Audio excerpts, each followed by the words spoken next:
What is up, my cookie crew? Hope everyone's having a fantastic day so far. I'm doing alright. Just alright. Had to talk about um,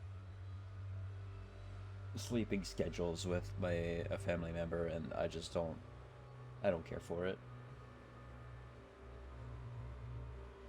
Hello, Roxanne.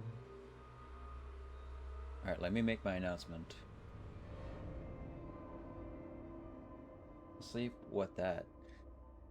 Am I right?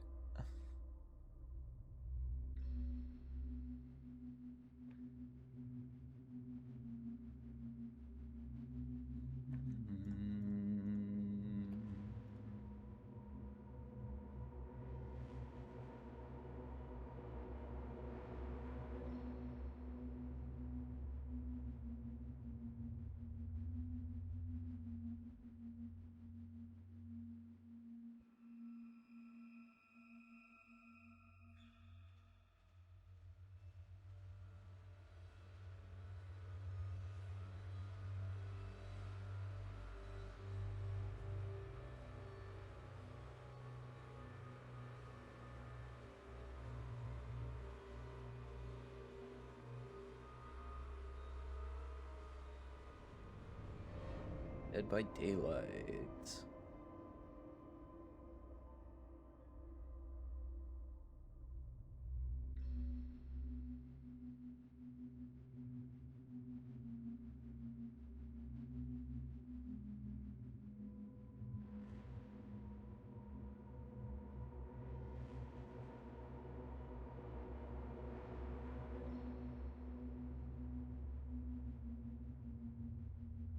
Dude, I've been getting a lot of recommended, like, not recommended, but like in my For You page on YouTube, not on YouTube, on Twitter. I've been getting so many videos of like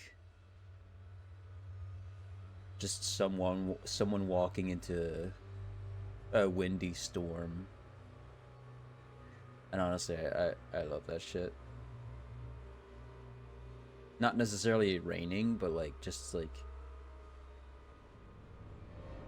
really windy, gray clouds, maybe a bit of lightning. I love that shit.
Okay.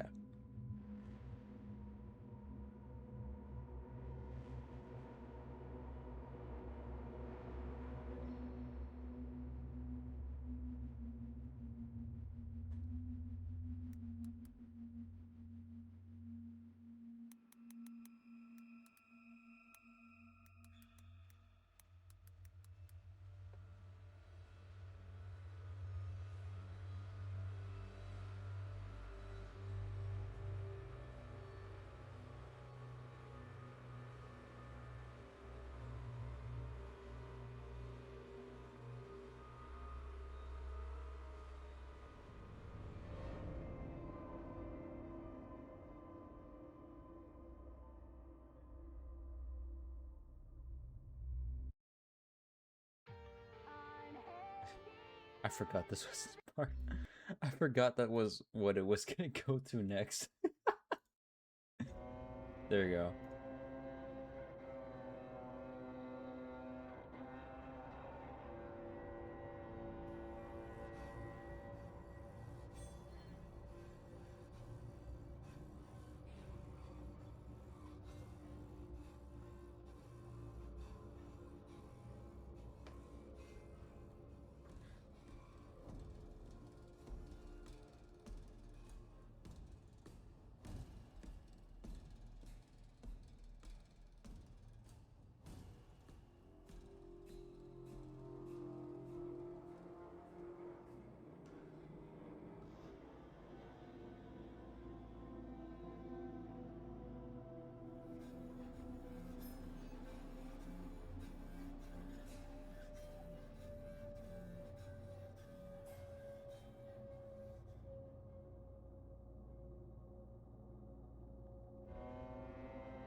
Yes, Roxanne?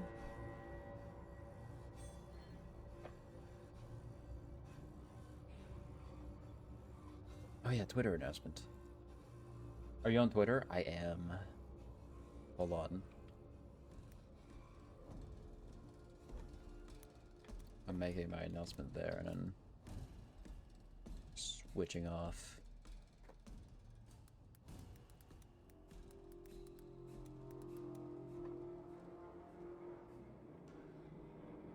Wrong emote. There you go. And then a Dead by Daylight GIF.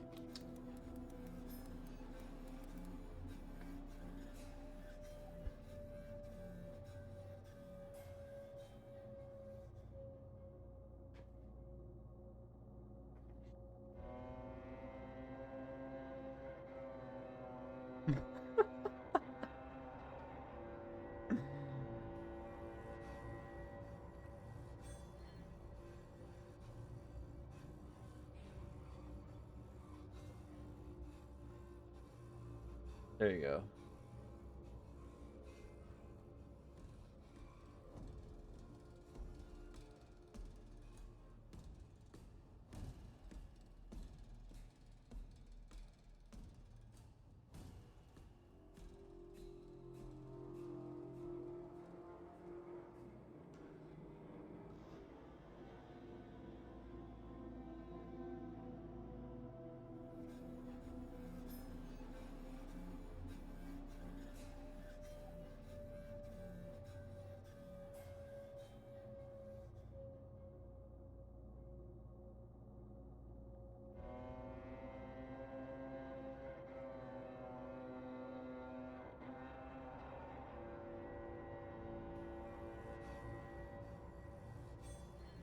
We need to make a deal. Okay.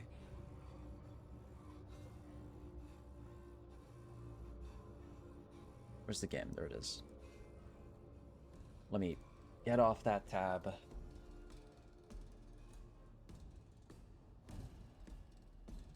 No more quitting button? The DC button does not exist. The disconnect, the leave button, more accurately, does not exist anymore. I was going to talk about that.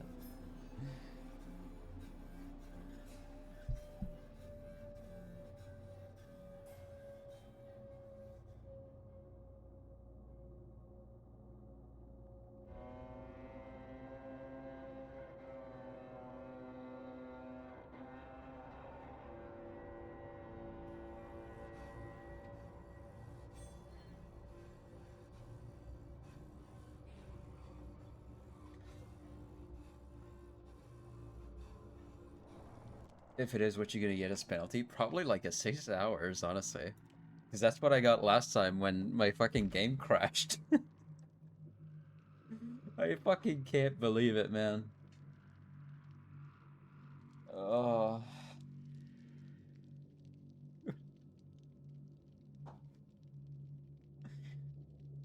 Yeah, so the disconnect button does not exist. There is no leave button at the bottom of the pause menu. None.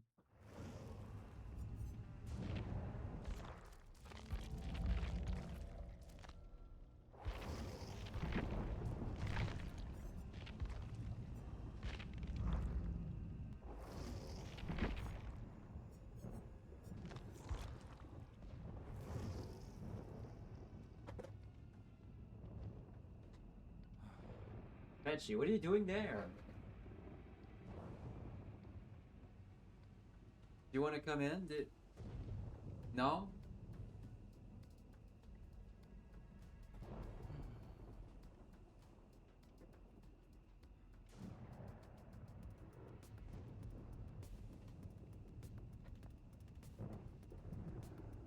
You comfy up there, Banshee?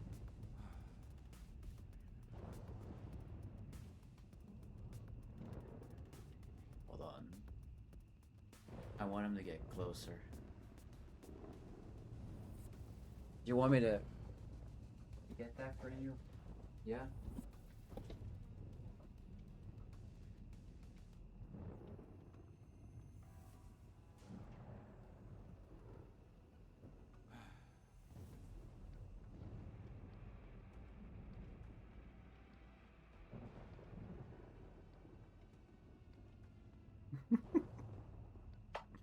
Sorry, Banshee, if I scared you or hurt you while getting you through the window.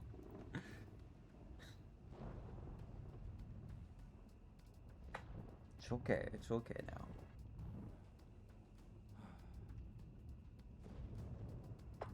Silly little cat, man.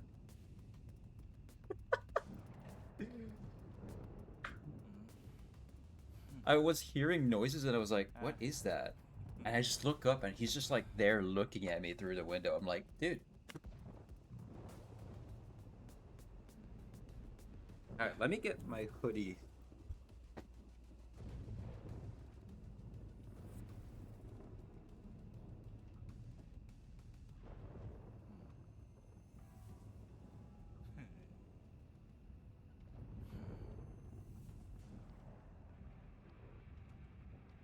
Alright.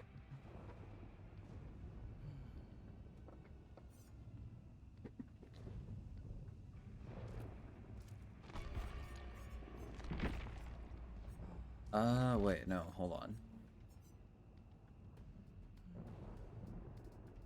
I don't think make your choice would be a good thing here.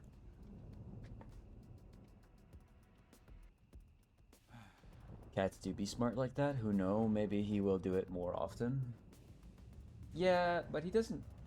It doesn't feel like he wants to be taken through the window and then down into this room. I just think he goes there to be like, hey, can you like open the door upstairs?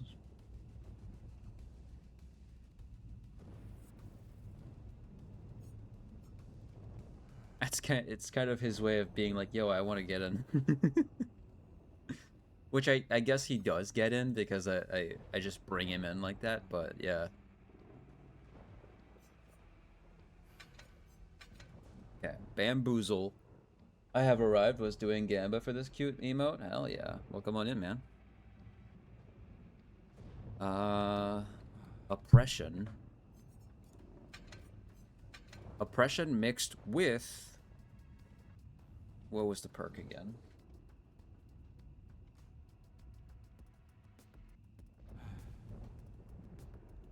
Dragon's Grip. And then...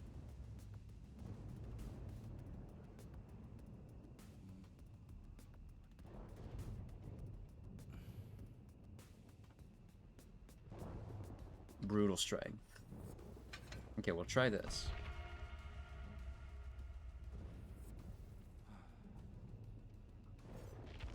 Oh, I remember I lowered my volume last time.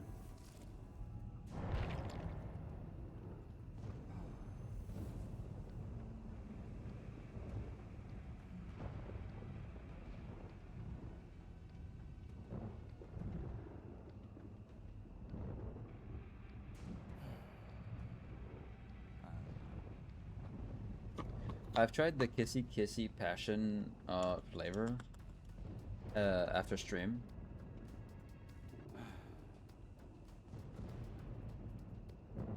It's so good.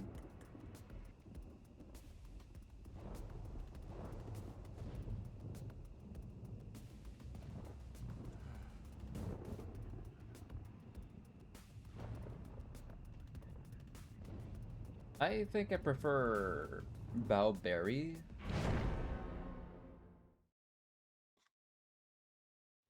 But otherwise, real good flavor.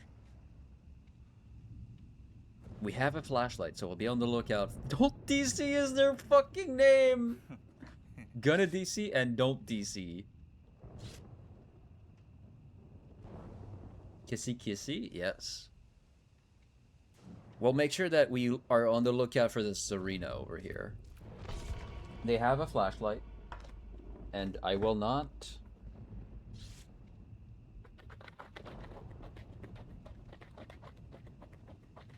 If I ever down someone, I'm gonna be on the lookout for this arena. I'm gonna be listening for footsteps, and I'm gonna look around a bit.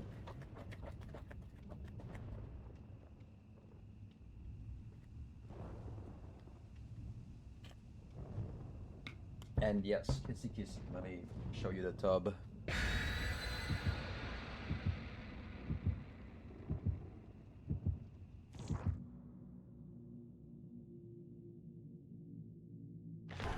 This is what it looks like.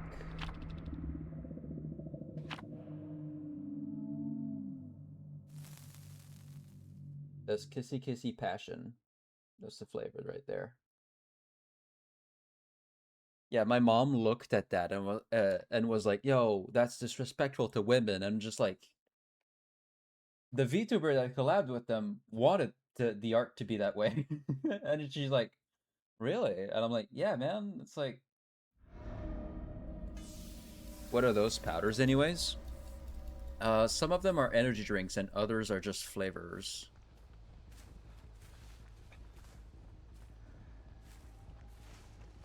You put it into water, and then you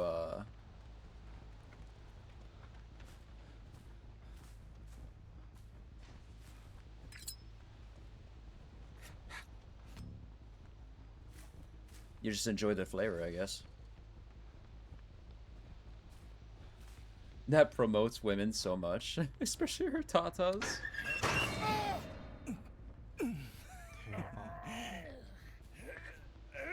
Dude, I'll take this.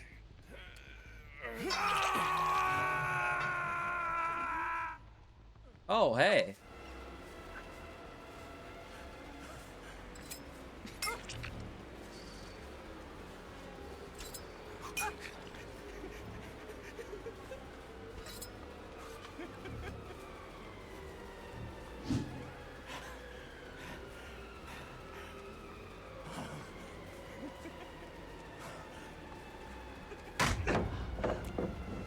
So instead of coffee or cola?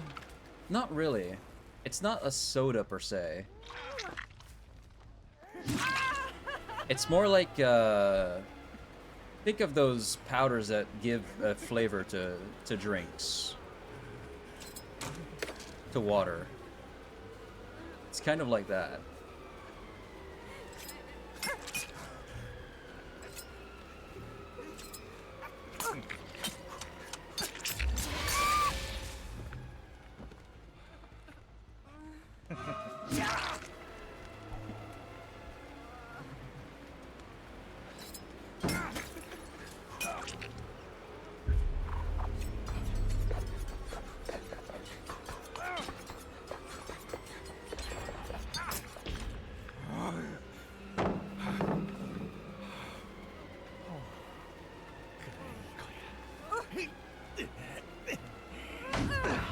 Oh.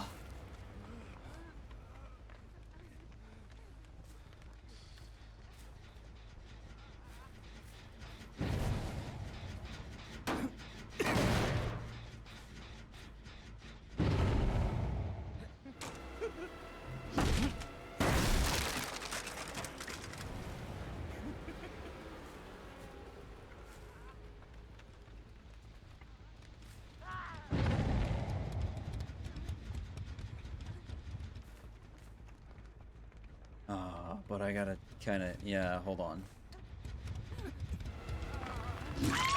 Okay.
We secured a basement hook. Sorry, fellow TTV. It's just your other friends are hard to catch.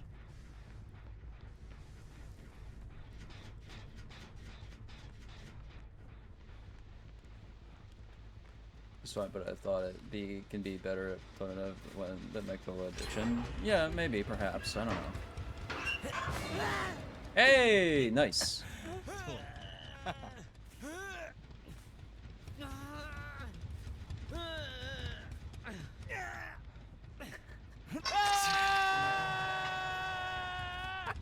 I don't know why you do that.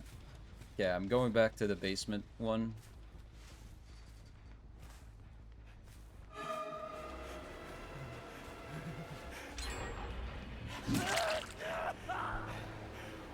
Oh. You guys are slipping up, I see.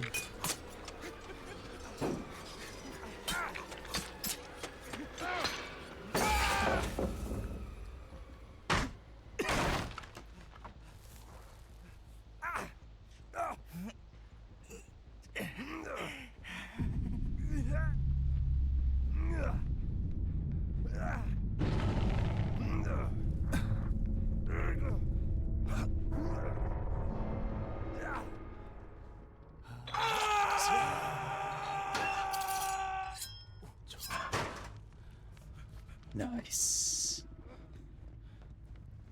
If I could say nice in Korean, I would, but I don't know how to.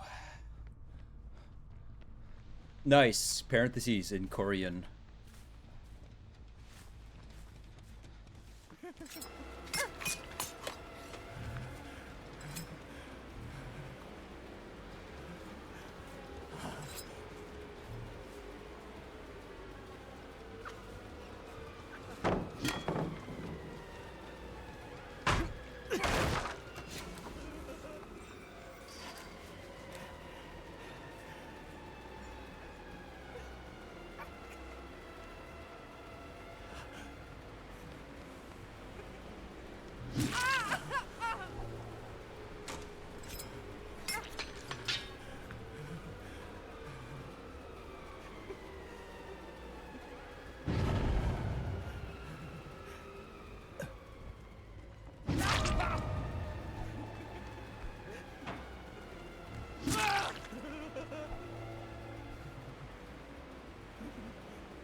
Hey, Renato.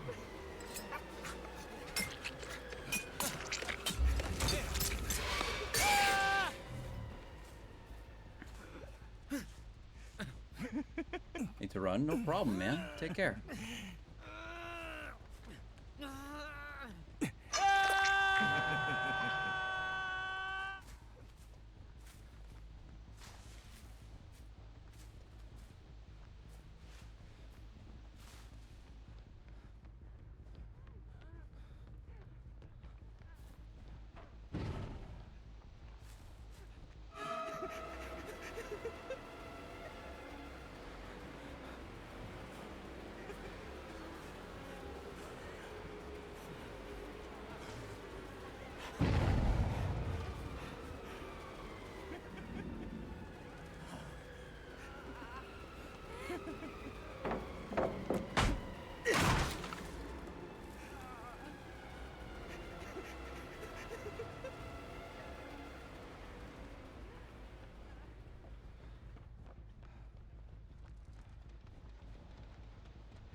I got a bit confused there, I'm not gonna lie.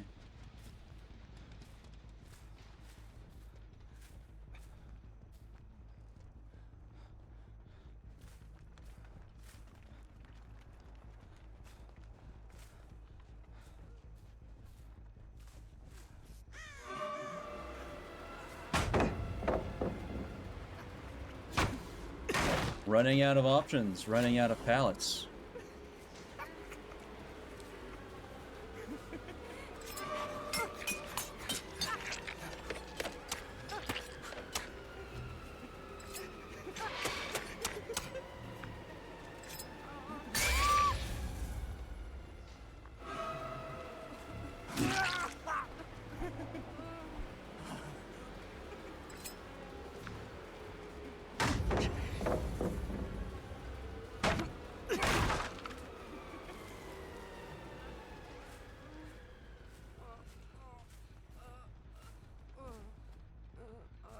They're both around here. Okay. Yeah, sure, I don't mind.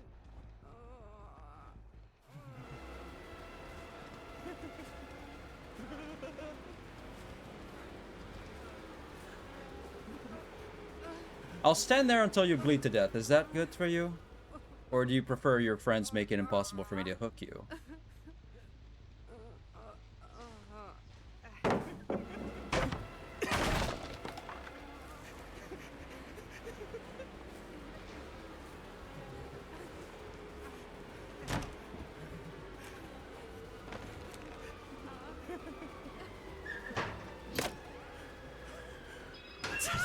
There we go, okay.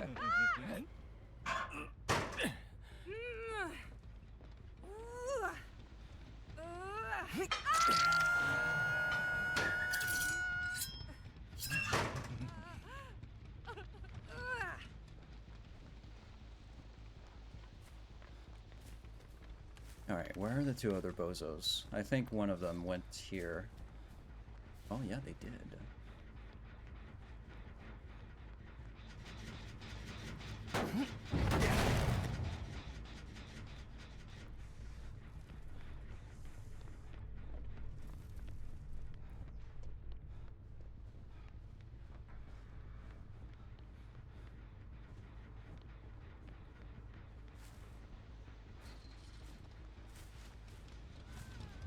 I don't know if I would have done that.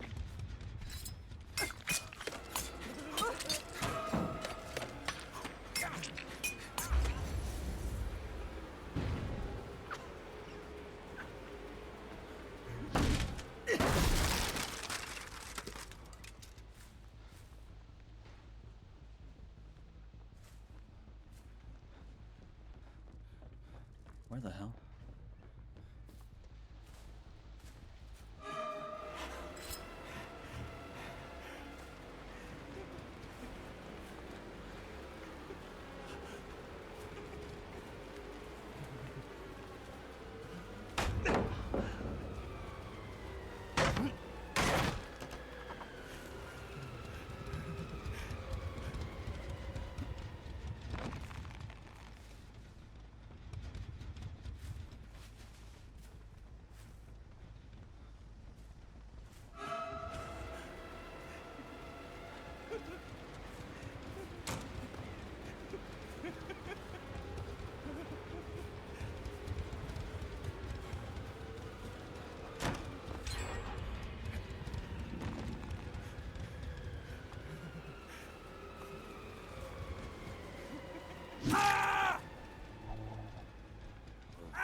Alright. This is going well.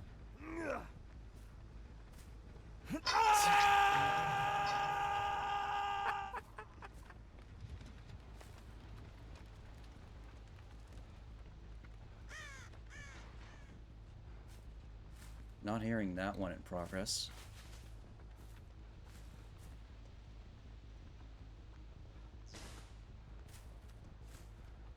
Neither this one.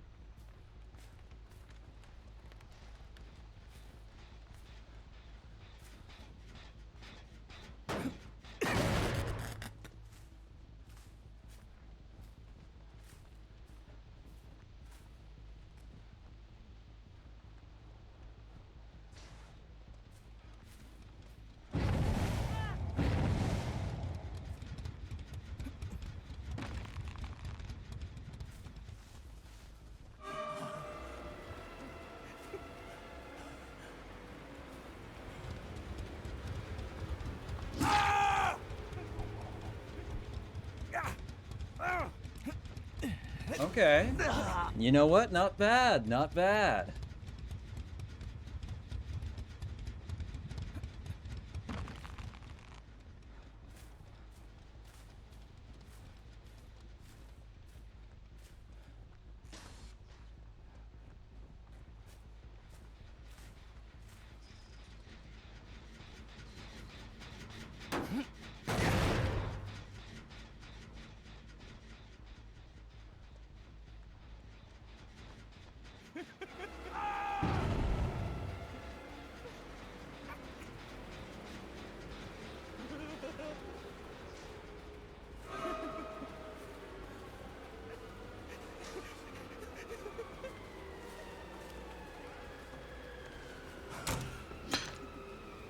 God damn it, man. Fuck. Ah, so close.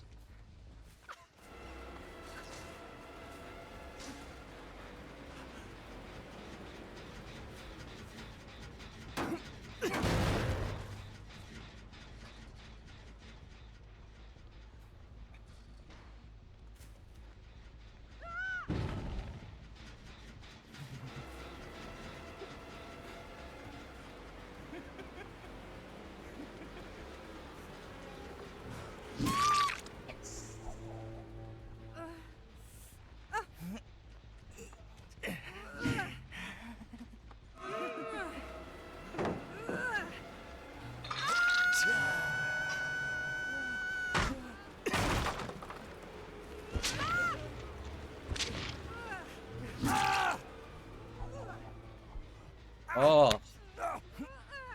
this is what I love to see. Oh, slip ups, man. -1. Two to go.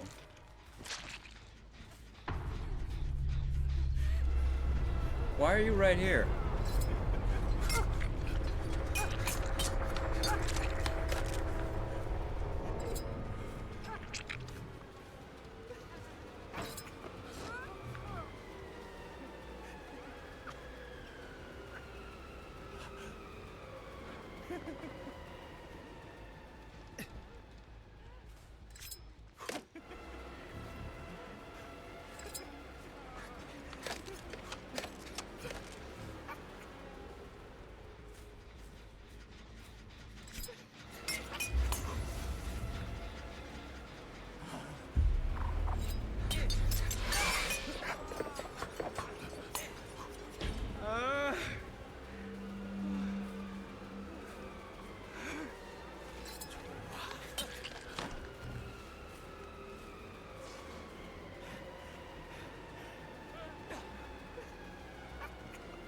I ran out of blades.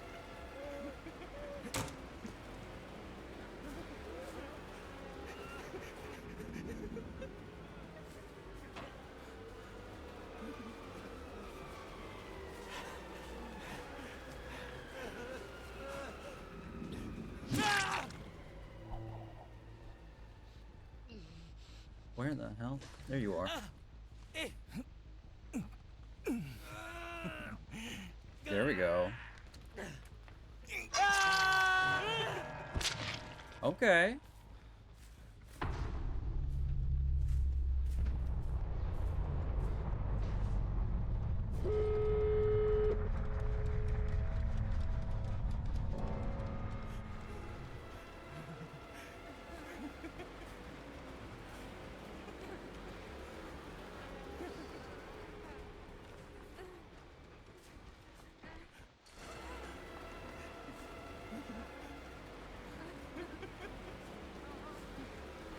I'm faster than you. This is just a question of time, really.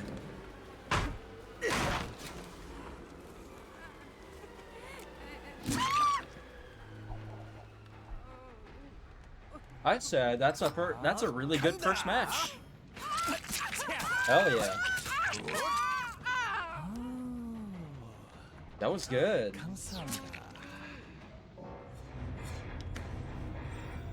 Ooh. Ooh. That was spicy. Nice.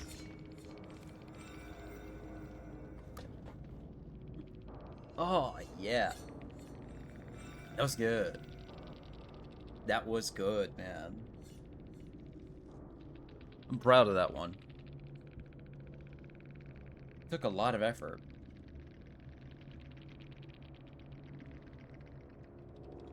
Zarina with Unbreakable. Oh shit. Oh, so I was right in not picking her up. Anyways, because she would have downed that pallet right above, right on my head. Damn. Okay. Smash hit. You know what? That's a fire combo. I respect that. Ace with background player, flashbang, windows. Iron Will, is that what that is? Renata with Kindred. Kindred plus... What is that? What's the name of that one? I know I can check, but I'm warming my hands underneath my thighs. I think that's... No, that's not Ace in the Hole. What is that one called? Open-handed. Yeah. Good combo. Adrenaline. Reassurance. Then you Dustin perk on Vittorio with...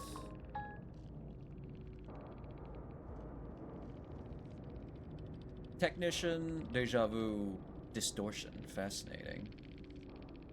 That was good. That was good, man.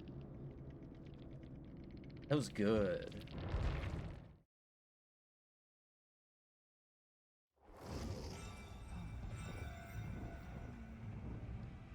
Oof. Yes.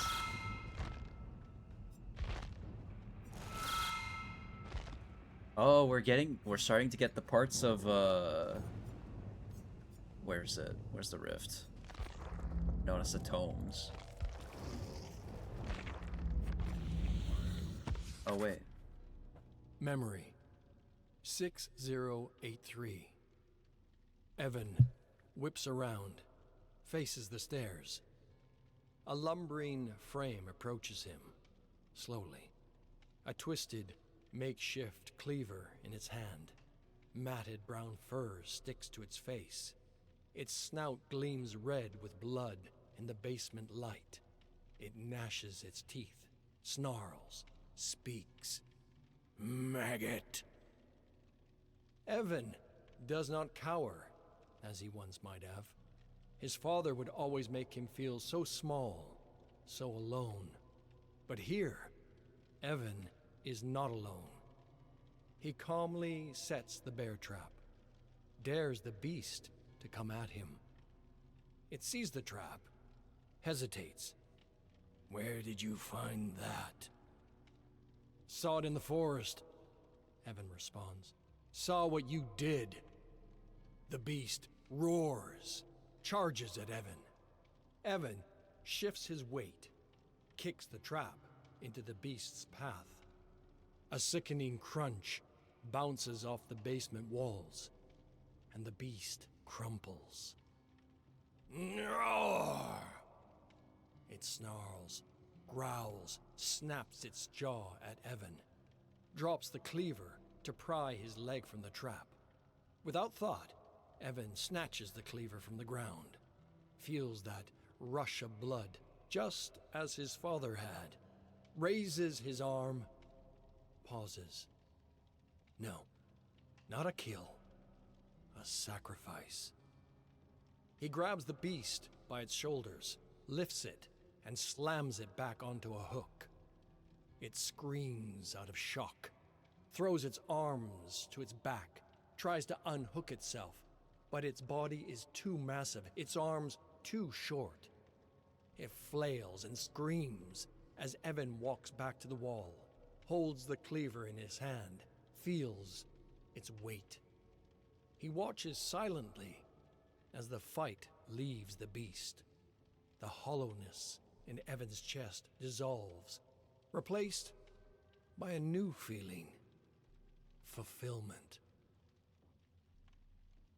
He basks in this feeling for a long time. Impossible to tell how long. He watches the beast give up, watches its skin dry, peel, explode with maggots, watches the desiccated meat flop to the floor, watches the maggots consume the flesh, leaving behind only bones. He picks up the beast's femur, begins to carve into the bone with his cleaver, whittles a face, a jaw, affixes the beast's teeth, a smile. Something beautiful from something so ugly. Pulls the crude sculpture over his face, a symbol of his devotion to this basement that saved him from his father, saved him from himself. He hears voices again, this time distant, up the stairs. He grabs the trap, his cleaver, ascends the stairs. Nothing stops him this time. He feels weightless as he ascends, as he once had so long ago. At the top, flickering light and crackling embers dance and sing in the distance, a group huddled around its warmth. Evan looks at them from a distance for a long time, thinks of the basement, how it accepted him, molded him, delivered him. Perhaps it will deliver them too. Fascinating. Are we winning? We did. We just got a 4K with Trickster.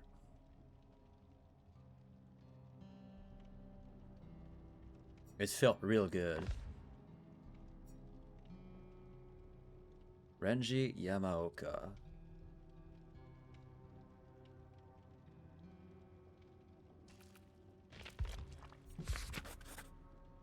Memory 8125. Sunlight spills over Renjiro Yamaoka, sitting cross-legged in the meadow.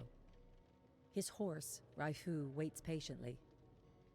The samurai inhales, considers the weight of the katana at his hip.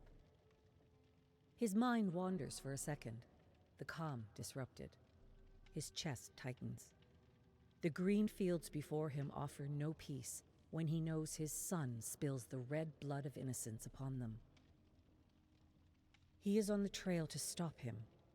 Kazan, the man known as the Oni, his son who has made it his mission to purify the samurai, not through discipline or honor, but by massacring the farmers who oppose them. A savage reaction to minor transgressions. The sun carves its way through the sky as Raifu carries Renjiro along a quiet road. Modest homes dot the field ahead. No one toils outside. There is an unlikely stillness, as if he journeys through a painting. In the distance, a man watches, leaning against his home. He does not move. As Renjiro approaches, the scene becomes clear. The farmer is impaled on the wall of his home. Blood pools at his feet. A crow takes flight. It ignores the corpse, instead landing further down the hill. Renjiro follows. A pool of pitch blackness shuffles in the tall grass ahead. The dark stain screeches, a vast murder of crows lambasting the intruder. Reluctantly, they take flight, stretching across the sky like a dark scythe. Blood soaks the earth where they stood. There are hints that the viscera is human, a roughly cut hand, an exposed femur, but the number of victims is impossible to know in the pulverized gore. This cannot be the work of Kazan. How could he? A sour lump rises in Renjiro's throat. He wonders if the commoners' tales are true. It must be an Oni that possesses Kazan, for his son could never commit such evil. Damn. The story of Oni, huh?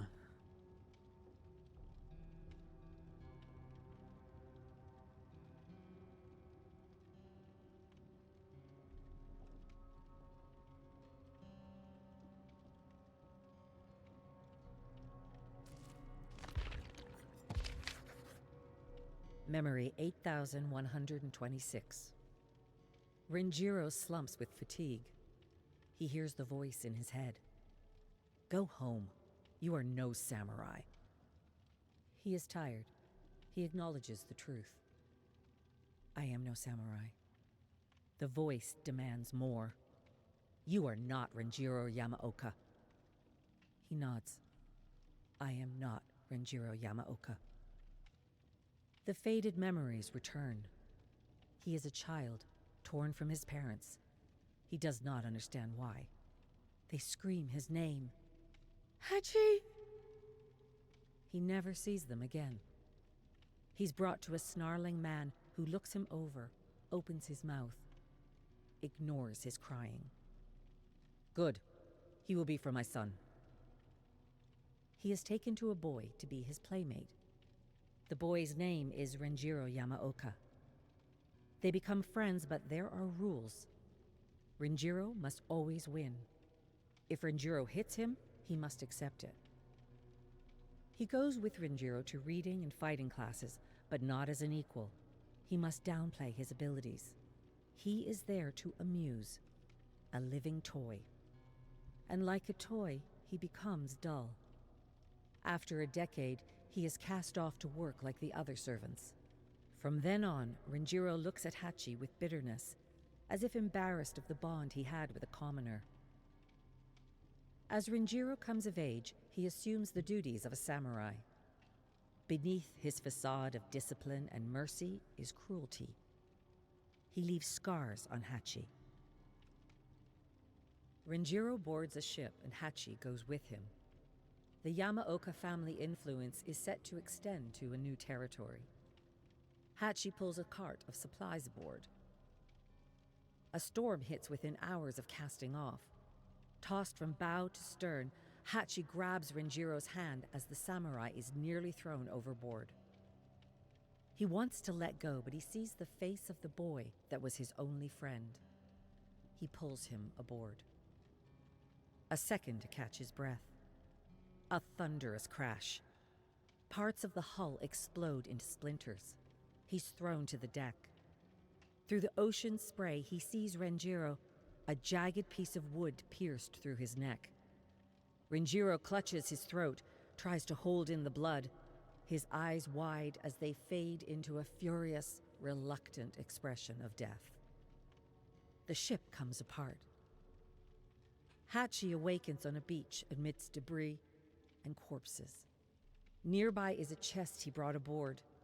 He breaks it open, pulls out Renjiro's armor, katana, and the Yamaoka family crest. Hachi will never speak his true name again. On this day, he becomes the samurai, Renjiro Yamaoka.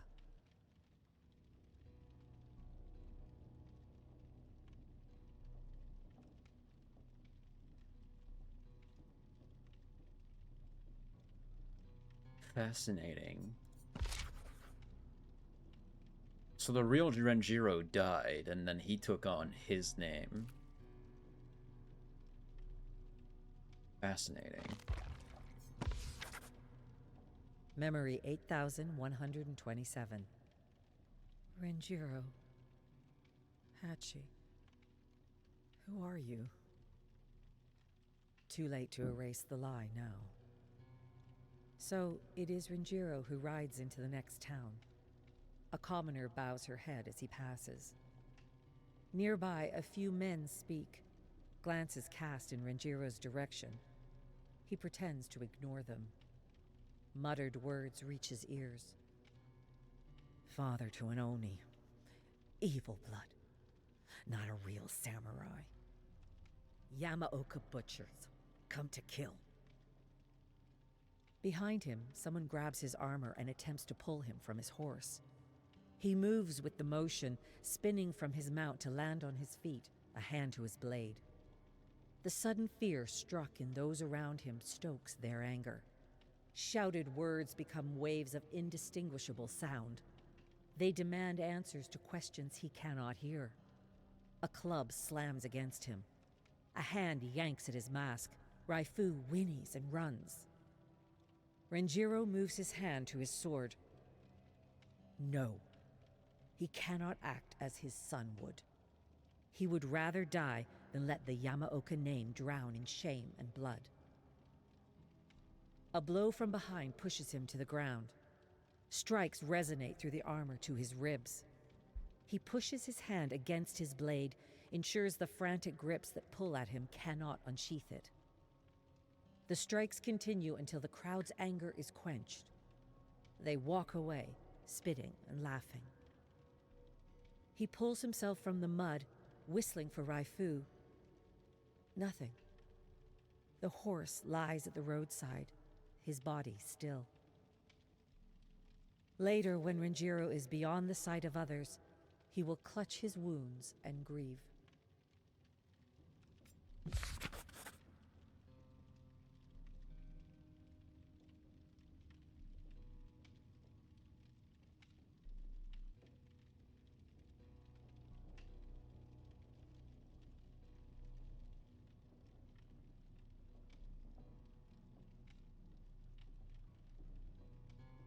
And I'm assuming this is Kazan.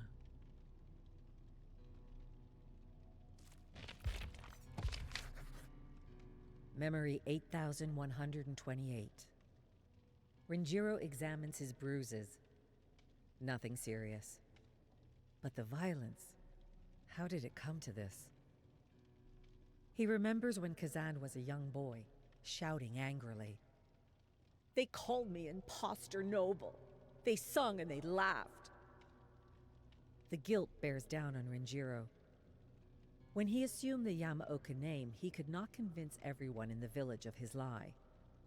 The lone survivor of a shipwreck, his only proof of identity being armor, a blade, and a family crest. It was a suspicious story. Were it not for what he learned as the playmate to a noble, he'd likely have been caught. But he was well-spoken, knew how to read, and could fight like a samurai. It dispelled most doubts. Most. The whisperings of an imposter noble would never be fully silenced.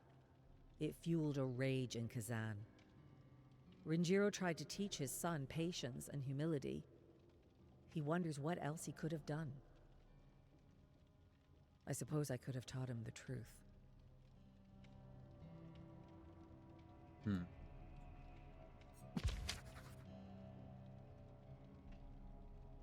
And would that be... Yeah, that's the fog coming in to claim him into the entity's realm.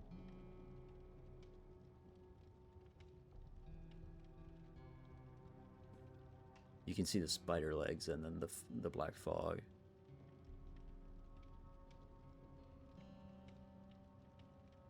Would that be Kazan? It says Renjiro. Don't we... Isn't Oni Kazan?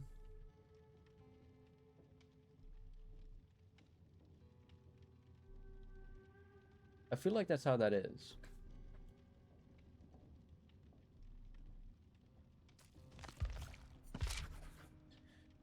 Memory 8129. Renjiro sees Kazan ahead in the moon's dim glow.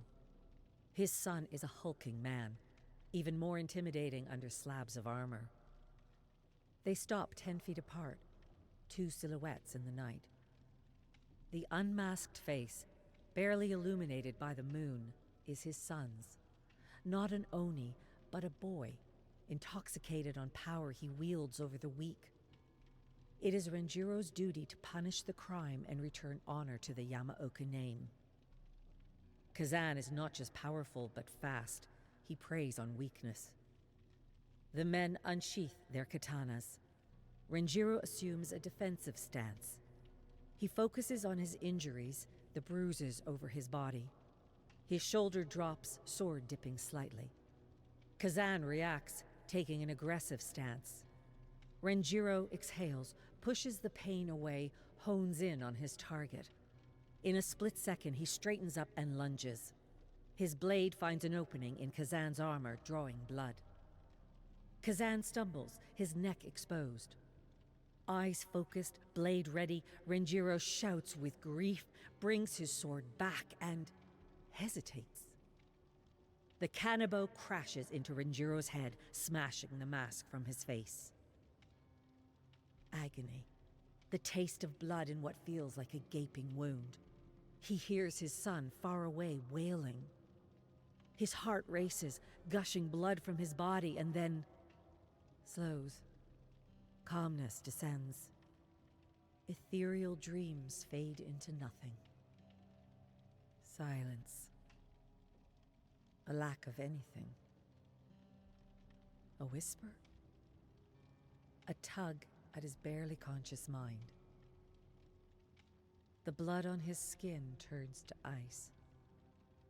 He shivers. Someone is there. Kazan? Go play, boy. Let me sleep. Kazan. His son. A child. Still young enough to be saved. He follows him through the fog as though his consciousness drifts through a storm. There is something I must tell you, Kazan. Renjiro lies in the dirt. The boy is gone. There is fire ahead. Strange men and women huddled around it. Kazan? Something pulls his ankle. He kicks. His arm is wrenched back. He resists, lurching forward. He's punished for it, his limb nearly torn from its socket. A spidery talon wraps across his bloody, broken face. Another grips his body, another his leg. It drags him through darkness, twisting, pulling, squeezing, as if unsure whether to abduct, strangle, or tear him apart. He opens his mouth to scream. Black fog pours out. Damn.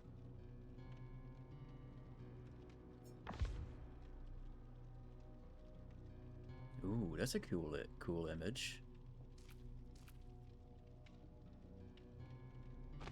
Who's this related to? The Creeping Fog 1. The black fog clung to Jacob as he rode into the village. Thick tendrils of fog swirled and eddied around him, forming cryptic shapes that reminded him of heroes and villains from his collected tales. Jacob shooed away flies and squinted through the haze, searching for any signs of life, but not finding any. He coughed and cleared his throat, and was beside himself with the smell of putrid flesh and blood. Limbs and heads were scattered about. Men and women lay in unnatural positions. Others lay butchered and twisted, their eyes gouged and their mouths hanging open. "Wilhelm, where are you?" His hand instinctively moved to rest on the hilt of his dagger. Long and deep shadows shook and shuddered with hidden menace, as if the darkness held secrets of the unknown and unknowable. Jacob could feel his heart racing as he scanned the abandoned streets of the village for something, anything, and he found nothing. There was an oppressive silence, save for the caw of crows and the wind howling through small, crumbling stone homes. Something was watching him. He could feel it in his bones. Just as he seemed ready to call out his brother's name, a tiny figure sprang from the shadows, startling his horse so that it reared and almost thrust him to the ground. Okay. Wow. Ew. Ew.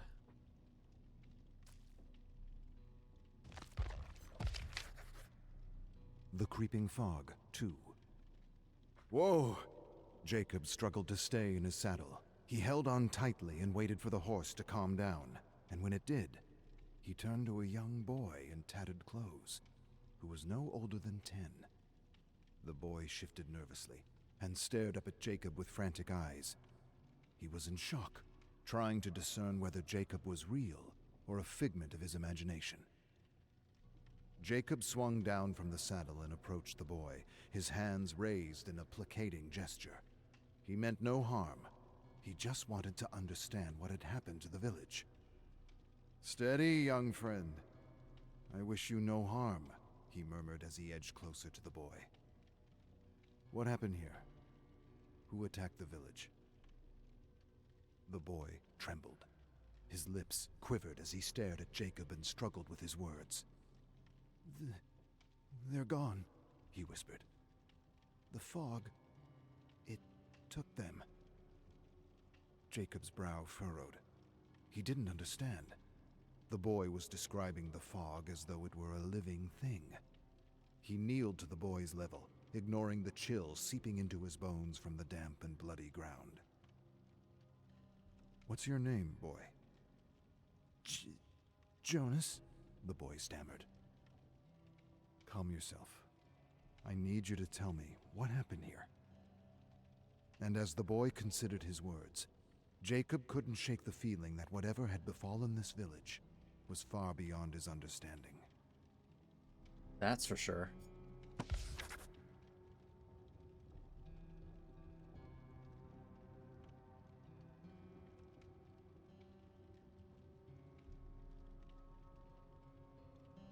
And now I guess the fog is taking Jonas.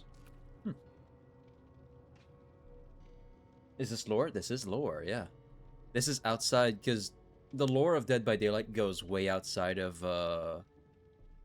just the trials, as they're called. Basically, the killers going around killing. In the little maps that there is. The entity, which is like a spider-like eldritch horror, is basically taking in people from different worlds, different timelines. They keep disappearing in a black fog, right? And you can see here, this is another world that they have where this guy shows up to a town that's emptied. There's blood, gore, there's broken statues. And when he asks this boy what's going on, the boy says that the fog took them. And now the fog is also taking Jonas.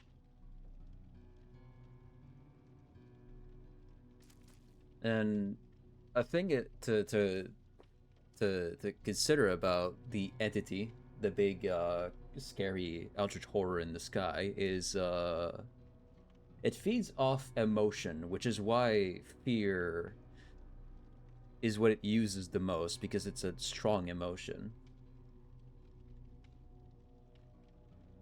Which is funny, because when they did Hooked on You as like a side game, they kind of went over that again, where love is also a really strong emotion. But yeah, there are places inside the entity's realm that are outside the trials, like this. I think this is outside of the entity's realm entirely, but there are places inside the entity's realm that are different from the trials. I wonder if I can find them somewhere.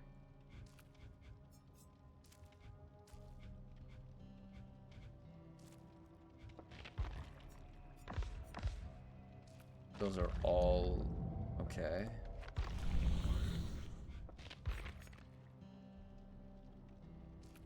That's Rin. Trying to find more. Yeah. Like here, whatever this is about. Big giant fucking monster. Kind of looks like samurai-ish, right? I think there's a tentacle on his arm. I think this is either in another world or in somewhere inside the entity itself.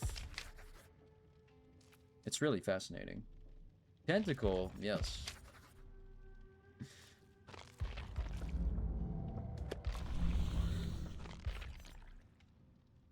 Latest one here. What was this about? I don't remember.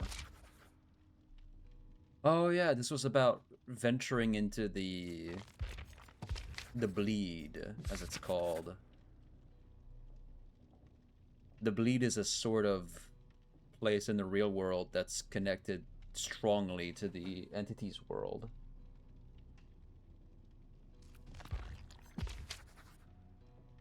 Which is a place where both Tori and oh god, Portia, I think that's the name of the pirate that we got in that same chapter, went to.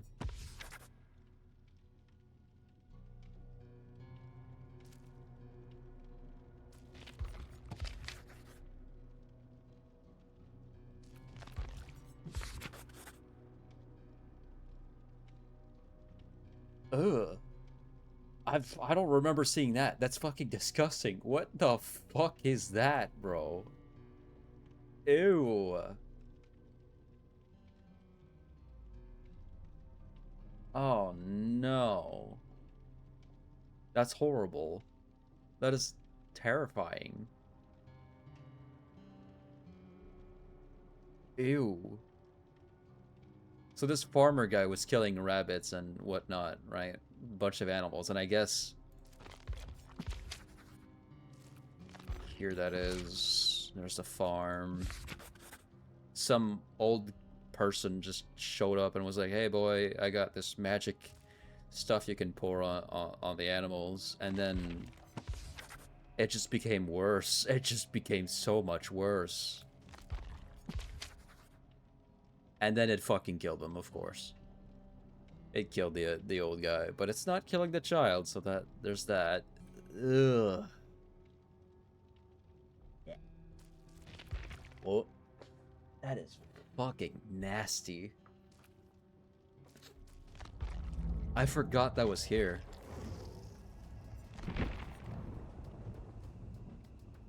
Yuck. Yeah.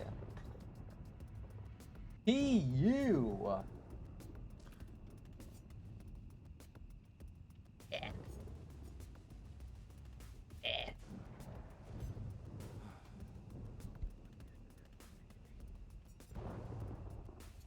God. Ew. Ew, ew, ew.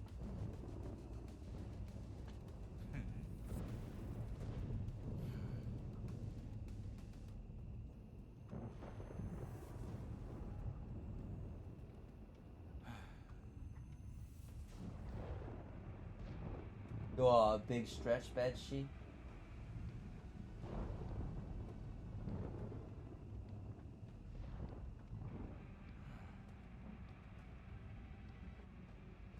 But you have a bone to pick with you. Alright, I'm gonna go see what he's all about, because he probably wants to go outside. Oh my god. That creature in that art, like, story rendition is fucking horrible, man. I don't like it. I'll be right back. Welcome back, Roxanne. I'll be right back.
All right.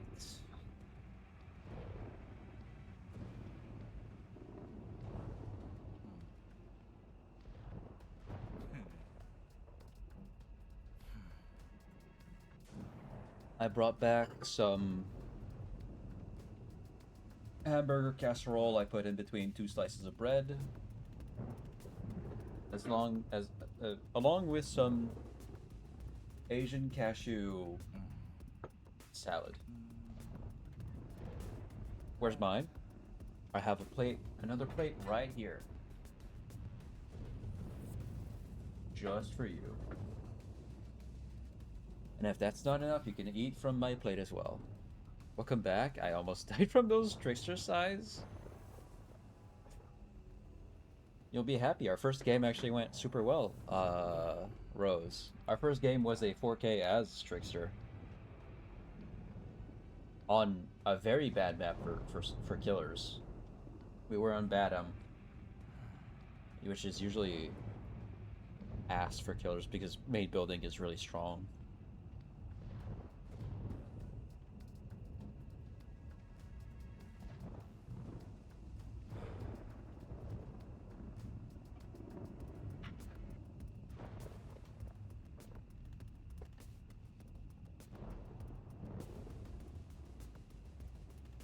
Man, I don't even know how to attack this thing. I'm gonna eat this for lunch. Haha. Man. Sorry. Our delicious big arch right here. You know, let's start with something else. Let's start with...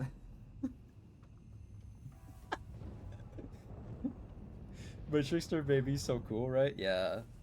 Yeah, he is. You bet your ass he is.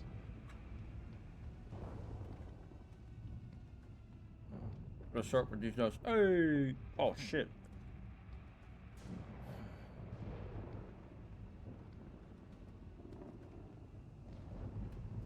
Have you guys seen that video of the McDonald's CEO trying out their big arch product? Their food.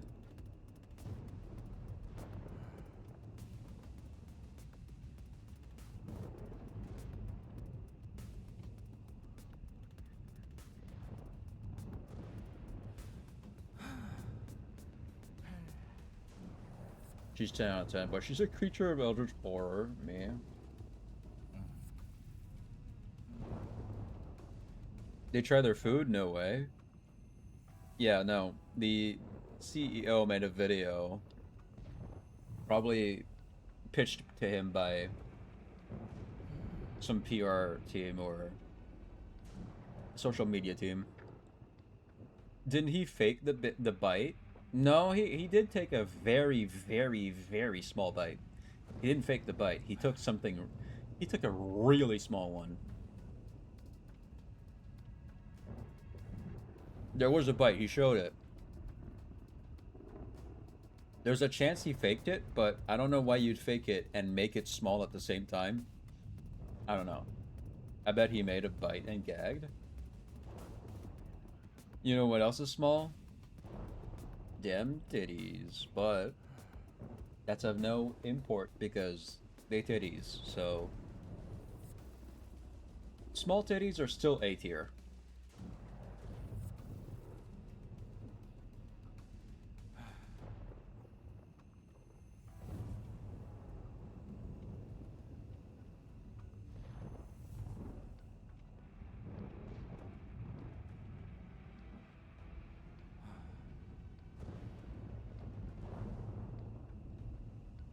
But yeah, no, he made a video. Be back. Gonna go look for that vid. I can show it. I can show it. You don't need to go anywhere. You want to see? You want to see it, Rose?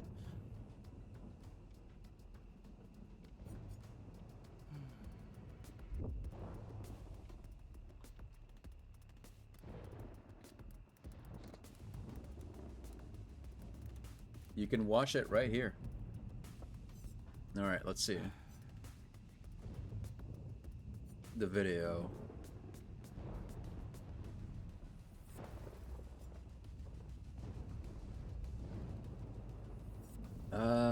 could I find the original, actually?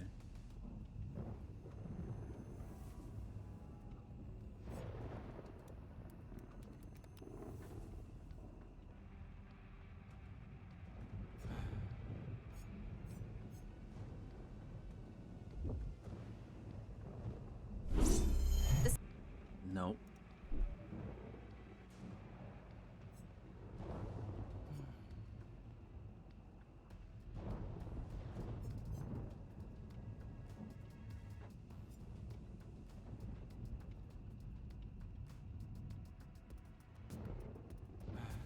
I'll show the one from Charlie because I can't find the original. Let me...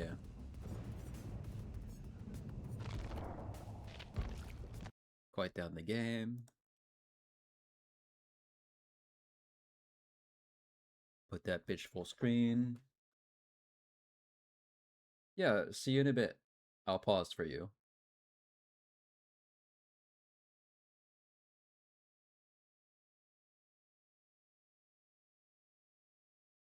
Meantime...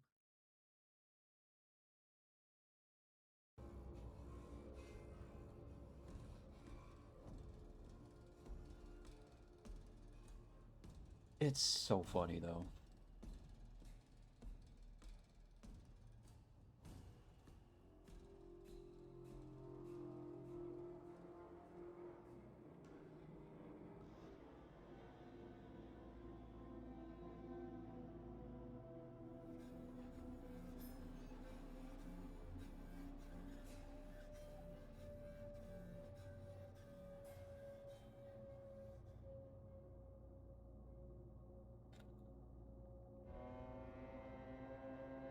After the CEO of McDonald's made that video, every mom picking up Burger King for me, nice. Speaking of Burger King, the Burger King CEO, after the McDonald's one made his video, the Burger King CEO made a similar video and absolutely mocked him. He made the video better. He looked like he was actually enjoying the burger. It was overall just a really good video in comparison. You're not going to believe this, but the CEO of McDonald's just made a fool of himself. More of a clown than Ronald McDonald. He wanted to do this, I guess, short video to hype up the new Big Arch burger hitting their menu. So he wanted to show how much he enjoys the cuisine from McDonald's, and so they filmed a video of him eating his lunch, which consisted of the Big Arch burger. And this dude was acting like he was about to eat the Krabby Patty that killed the health inspector. He was like afraid of it. There was like actual fear and panic in his eyes as he was about to eat the burger, and he could only muster one baby bite out of it. And this is supposed to promote the burger, by the way. This coming from the CEO of the company, who seems like he is repulsed by it. Like it was a revolting experience for him. I don't understand, A, why they filmed it, B, how they watched what they filmed and then said, yep, that's good. Ship it. We're going to send that. Blows my mind. You know what's going to blow your mind, though? Is the newest... Hold on. Before we start, I have to preface this. It is entirely possible that the CEO of McDonald's is repulsed by the burgers solely because he is the CEO of McDonald's, huge titan in the industry of fast foods. There's a chance that he is repulsed by it because he eats like maybe like high-end cuisine in the first place, and that's it, right? There's a chance that that's it. There's a chance, but I don't know. Maybe he just doesn't like burgers, which I don't know, bro. Either way. Cheeky scent. It's licensed to clean, baby. It's available now at usecheeky.com. That one cooked extra hard on, I'll tell you what. That one's pretty special. Not because he knows that McDonald's burgers don't age. I know what you're referencing here. No, maybe not, right? I mean, probably he doesn't have much of faith into the quality of the burgers themselves in the first place as well. I don't know. Oh yeah, I saw the McDonald's CEO really enjoying the fine cuisine at McDonald's. He made this really cool video showing how much he enjoys the Big Arch, the new McDonald's burger, and you can tell he loved it. Chris K here with, you've heard about it, here it is, Mm-hmm. the Big Arch. Yes, This sir. is something that we have tested already. Look how you can already just tell from the packaging. That's like a fucking tungsten block of meat right there. So much high quality meat from McDonald's. In Portugal, And Chris Germany, is salivating. Canada. He I can't love wait. this product. It is so good. I'm going to do a tasting right now, but I'm going to eat this for my lunch, just so you know. So here we go. First, holy cow. Yeah, oh that's my a big God. burger. Oh, You've got a very You've been working. He calls that a big burger. That's like that looks normal to me. Not gonna lie to you. That just looks like a normal burger. But go on. Out, Chris. How are you even holding that much? Good Lord, look at all that. Look at all that At patty best- in there. Wow. At best, that's maybe like 5% bigger than the other burgers they have. At best, right? Wow. Big arches, right? That's fucking turbo sized, Chris. Ooh, golly. unique kind of sesame poppy sort of bun on it. We've got 2 quarter-pound patties, a delicious Big Arch sauce, and of course some lettuce. So, oh, there's so much right. going on with this. His fucking face as he says that. Of course, some lettuce. So, oh, there's so Did I pause at the right place? So, oh, there's so much Right. going But you see that, right? You see his face. and of course some lettuce. So, oh, there's so much I keep pausing at the wrong time. lettuce. So, oh, there's Look at that, bro. It looks like he would tell me to seek God because I wear black lipstick. Dude, some people actually I can't believe this. I was on a walk one day in a park and I was like taking a walk, being all kind, like minding my own business and whatever. And some dudes came up to me and were like, "Yo, do you want to join the church?" I was like, "No, thanks. I appreciate the offer. Have a nice day." Like me just dressed up all in black, probably with my nails blackened as well. I don't know why. Somebody failed drug test, tisk. so much Right. going on with this. So First much. of all, let's try to get this thing. I don't Yeah, even try know and how to wrangle it, attack Chris. this. It's out of control. I don't even know how to attack it. It's not that big, brother. It's not that big. So much to it. It's a bucking Ooh, there's bronco. also some crispy onions on here as well. I see those kind of coming out. All right. You'll see in a moment, he calls that a food product rather than like, oh, this is a meal. Oh, this is the burger, right?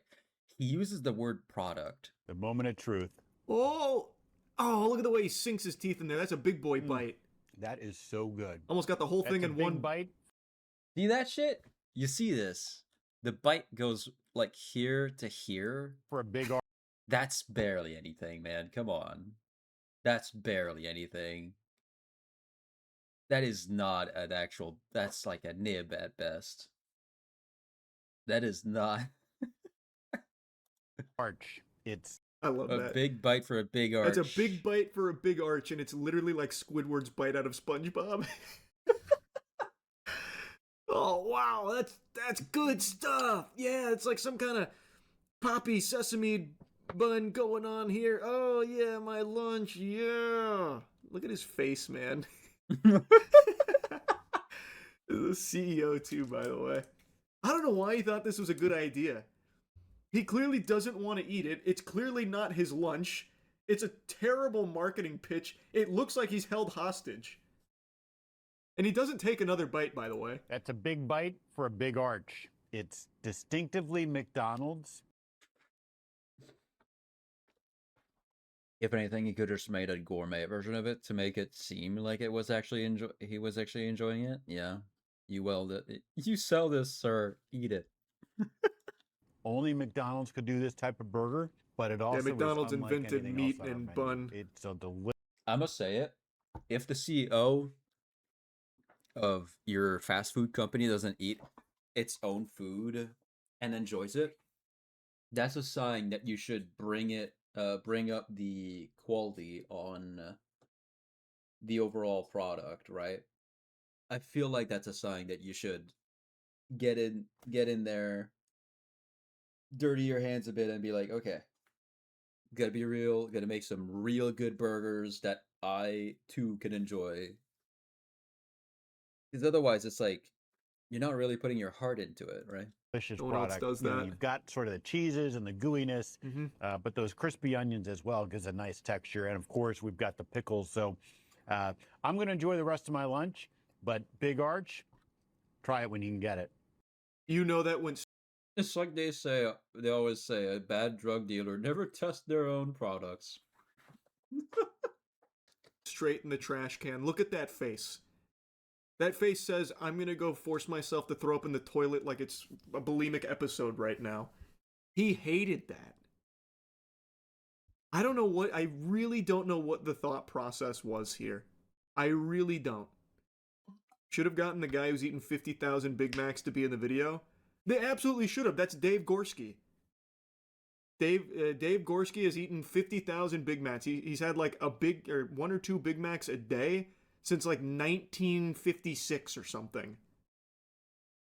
I don't know why they wouldn't just bring someone that actually likes the product to review it. This guy doesn't even know what he's holding. Yeah, it's some kind of like sesame poppy thing going on, and of course pickles, right? Distinctly McDonald's. Being forced to eat the peasant gruel. True. He loved it. That was his lunch. Can't wait to pick this shit up when it's available, the Big Arch Burger. Because they would have to pay them. Not really, brother. David Gorski would have done this in a heartbeat. He's gonna go get fucking 3 of these on launch, I bet. He's kept every receipt he's ever gotten from McDonald's since the 50s. You think he wouldn't do this for free?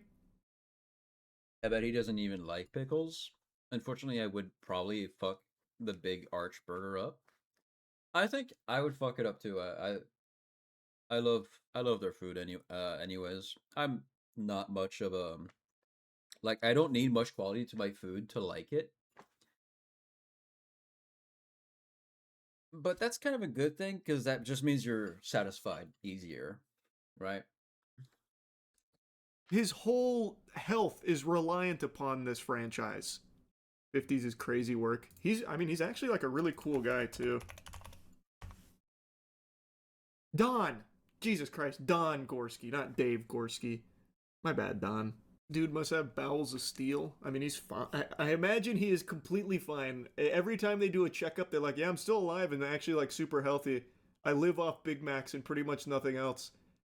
Because again, calories in versus calories out. I guess it doesn't... He's like a very living proof that it doesn't matter where the calories come from. And he lives a pretty active life from what I recall.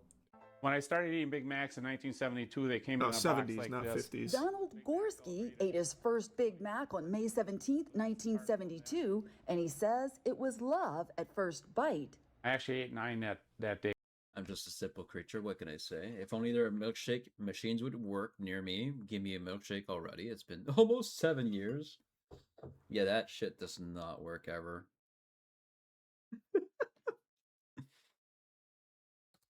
I went there at 11 o'clock. I had my first 3 Big Macs ever. I could get 3 Big Macs, a fry, and a Coke for $1.87. In 1999, Donald set his first Guinness record for most Big I Macs. forgot that he keeps these too. That's actually adorable. He keeps his receipts, but I forgot he also kept these. I've had a big I think he's just a pretty cool guy. Like, as odd as it is to live solely off of Big Macs for your main nutrition, he's like a normal guy outside of that. He's just a little quirky. Man's got a hobby. He thinks Big Macs are perfect, so he doesn't deviate from the path of God. You should find him and take him to Culver's. Imagine. I try and convert him.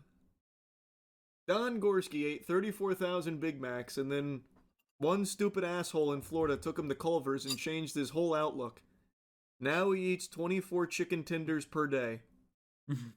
Have him do blind taste tests with different food places, see if he can tell the difference. That would be fun. I am confident he would be able to identify the Big Mac immediately. But I am curious how well versed he is in others, because he does eat other things. It's just primarily what he consumes on a daily basis is Big Macs. But when From I what have I a recall. hobby, it's all What do you shake get my from head. Culver's? It depends. Hmm.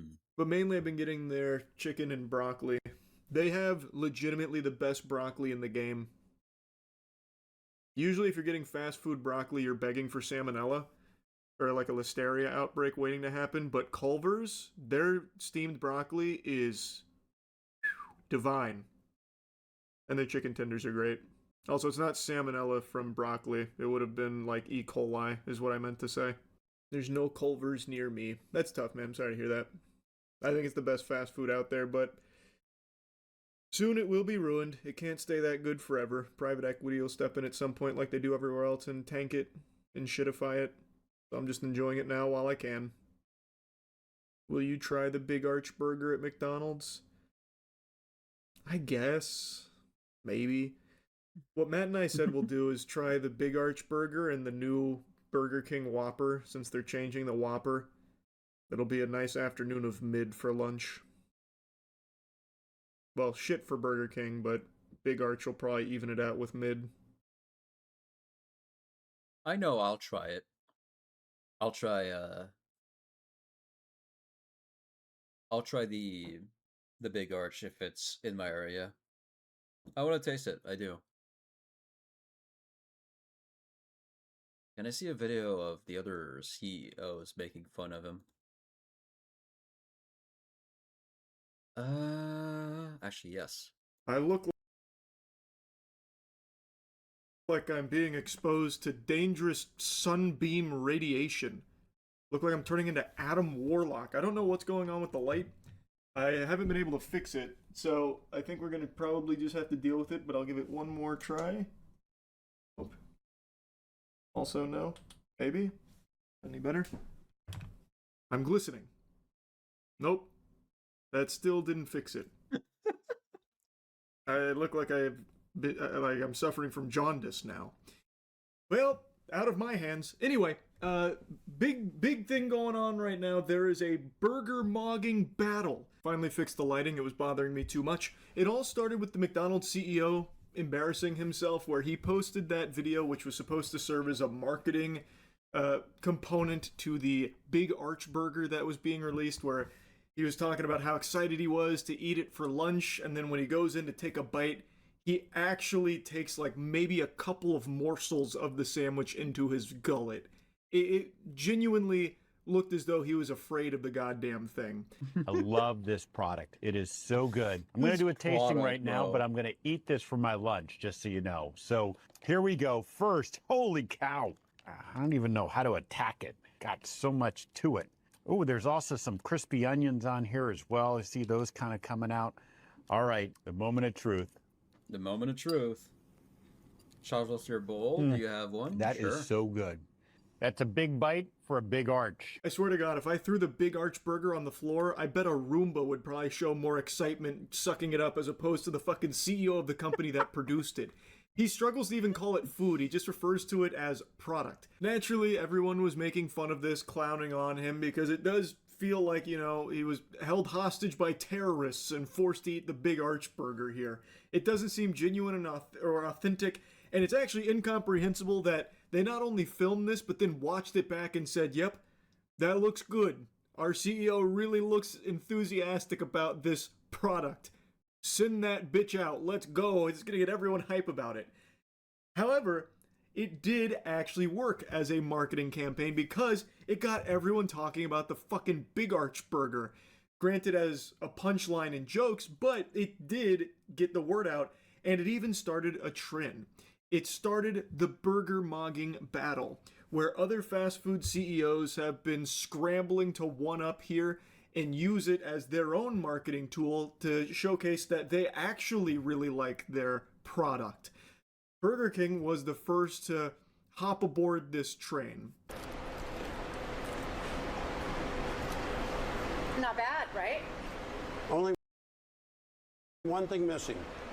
a napkin. Burger King CEO really did kind of come in here from the top turnbuckle. You see that? Burger King CEO actually did a good job making a video like that.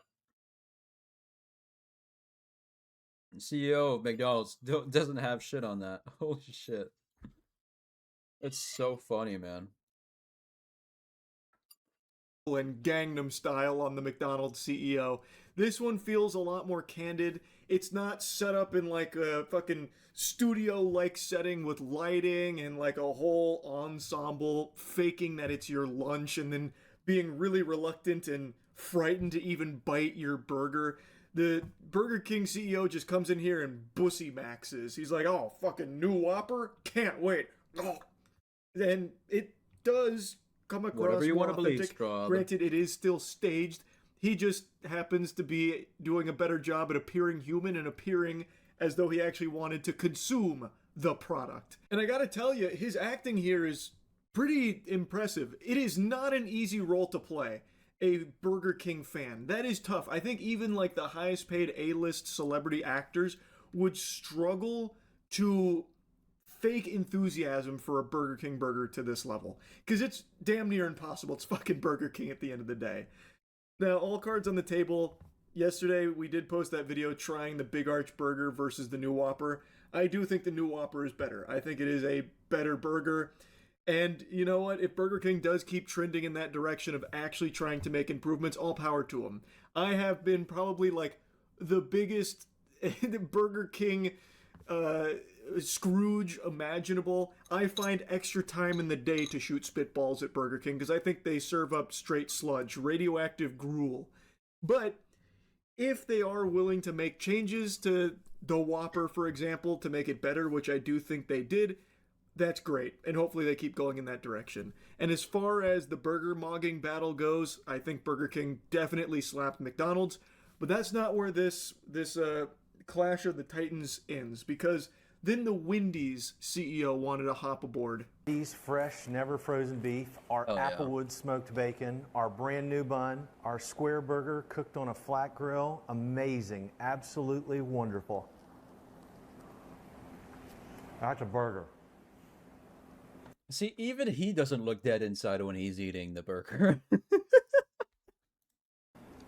This is exactly the way a great hamburger. And he's actually taking not only big bites, but also multiple bites. Burger should be. You got to top it off with a fries and Frosty. Excellent. Now that is straight business right there. He is kind of flexing the ball knowledge on Wendy's here. Unlike the McDonald's CEO who struggled to like even explain what's on the Big Arch Burger, it looked like he was confused, like, oh, there's crispy onions in there? Of course, pickles, right? Naturally. There's also some meat in there. We received some coupons for Burger King in the mail. So in the weekend I might drive down to a Burger King and get some Whopper. Meat substitute, whatever fucking using. Like, it seemed like he had no fucking clue what was even in his hands. He didn't even register it as food. He just kept calling it product. Whereas the Wendy's CEO immediately just starts dropping the lore on the burger. And it seems like he scarfs it down. I will say, though, there are cuts. So maybe he started spitting into a trash can or something. We don't know. I don't imagine that's the case, but I gotta tell you, one continuous shot would have done wonders here. It's already set up like ASMR in the first place. Just let that shit ride. Just let it all hang out. And I do think it was a nice cherry on top that he did do the classic fries into the Frosty tactic. That is a Wendy's classic. That is iconic, so that was cute of him to slide that in. I think of the three, his is probably the most well-rehearsed, but I still do think the Burger King CEO's piece just feels more natural, where it just actually looked like he wandered in the kitchen, was like, let me try this shit. Let me see what this is all about. I like it. His is much more like calculated business. And there's nothing wrong with that. I think it's still good and significantly better than McDonald's. And then we get a really wacky entry in here. The A&W CEO threw his hat into the ring here. Full disclosure, I don't think I've ever eaten at an A&W. We don't have any here, or rather, I don't know if we do. because I don't know a single human being in my life that has ever said, let's get A&W. I want some A&W right now. Can we place an order? And I've never driven by one or anything either, or at least I didn't register if I did. So I don't know fucking anything about this chain. Alan from A&W here with, you heard about it, here it is, the Teen Burger. We love this burger. Oh yeah. product. I forgot they have a weird naming scheme. They have some burgers that it's like ma, papa, right? It's like the mom burger's like a normal burger. The dad burger's kind of just bigger, it's like double patty. You got the teen burger, is still a little big, but you know, it's like it's a weird naming scheme, but you kind of get the gist of it. I don't know. Which most people Thought that was a soda brand. There's a restaurant. There is a restaurant, yes, and we have one nearby, I think. I've seen them before. Think I might have gone to them once or twice. But like they exist, people go to them, but it's not like a thing where you choose out of your will to go like, oh, we'll go to A&W. I bet there's some people that say that. But personally, whenever I'm hungry, I'm like, oh, McDonald's, oh, Pizza Hut, but Boston Pizza, right? I never think of A&W. call a burger. I want to interrupt real quick here and just briefly pause, just to make a mention that name needs a little workshopping. The Teen Burger. I decided to go to their menu to see like what naming scheme would lead them to think that that's a good idea, and it looks like they named their burgers like Papa, Mom. Yeah, see? Here. Uncle Burger, Baby Burger, so it's like really tiny. Grandpa Burger, so that shit's got 3 patties under that bad boy. Papa's got 2, Mama's got 1. Double Buddy Burger. Where Me Live has a AW, it's okay, but the root beer flood is so good. Oh yeah, the root beer from A&W is pretty good. Yeah, I agree. Yeah, A&W's got really good root beer. Mama, Grandpa, Double Buddy Burger, and then there's a Baby Burger, and then a Teen Burger. Kind of a peculiar naming scheme for the burgers. I would say probably worth maybe hopping back in the think tank and brainstorming a bit on some different names. Teen Burger. It sounds like a cannibal menu and gave me a teen burger with some finger fries. And teen sauce in particular are just fucking weird. I'm going to do a Grandpa Burger, that's what tasting you right are. now, but this is actually my lunch. So Hello, let's see what we Catabean. got going on here. Look at that! It has a unique bread that some people would call a bun, but really the star is what's inside. I mean, we've got the lettuce, which is green, and pickles, which make it taste pickly, and the teen sauce, the iconic teen sauce. So this thing is packed. I'm sorry. He's That making was a fun little- of the I don't CEO. even know how to attack it. I guess with my mouth. Here we go. Moment of truth. Wow, I don't know how to get onto this, guys. The burger. Whoa. Whoa. Tentacles are coming out and attacking me. What am I gonna do about that? No, that's good. I'd make fun of the McDonald's CEO Got too. a little bit of Yeah. bacon. That is a big bite of a teen burger. And Chris, I invite you to join me for lunch. Just you, me, and a couple of teen burgers. See you at lunch, Chris. See you at A&W. The CEO gives me the same energy as the dancing old guy in the Six Flag commercials from back in the day. He feels like, he's being quirky, kind of bringing like, substitute teacher vibes to the function here. And that's not a bad thing. I also appreciate that his is a lot more like directly confrontational with the McDonald's CEO. Like he's actually starting some fucking beef here and he's not looking to squash it. And so now he's inviting him to share in some teen burgers together, which again, like even just saying that just sounds weird. I just think they need to change the name around. And it's, especially when he says like iconic teen sauce and then starts like raising his eyebrows. It's just, that name needs work. Hop back in the lab. Overall though, his video with A&W's burger there was a lot more like comedic in nature, like poking fun directly at McDonald's CEO's video, which I thought was a good approach. I thought it came across well. I also would say there was a cut when he bit into the burger. I think these would hit harder if there were no cuts like that, because again, could have been swapped out for a stunt double. Maybe he swapped it out for a fucking Five Guys burger for that bite, where like he took a bite of the A&W one, put it on the floor, and then took a bite of a Five Guys burger in order to fill his cheeks. We don't know because there was a cut. I don't think that would be. I think that's very unlikely. That's just conspiratorial for no reason. I just think that it would have served them better to just let those kind of shots ride where they're actually eating it and supposedly enjoying it. Anyway, though, I just wanted to kind of give you a debriefing here on everything going on with the burger mogging battle between fast food CEOs that's erupting. That's about it. See ya. But yeah, that's what that is about.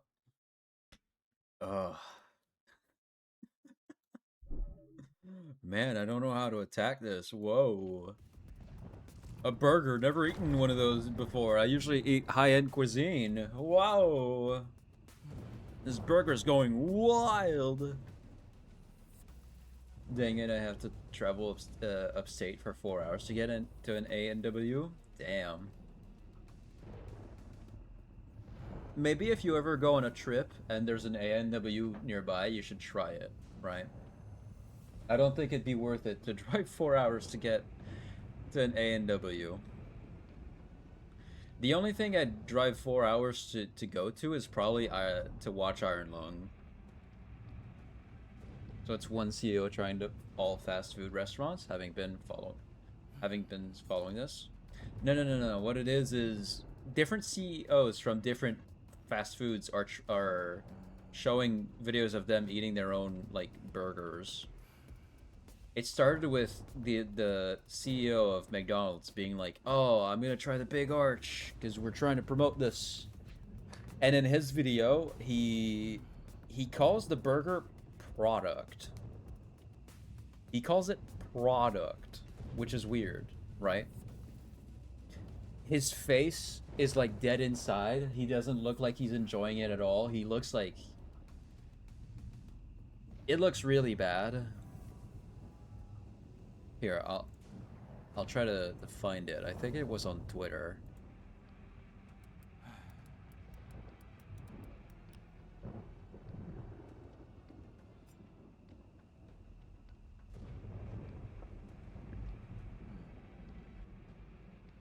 Okay, hold on.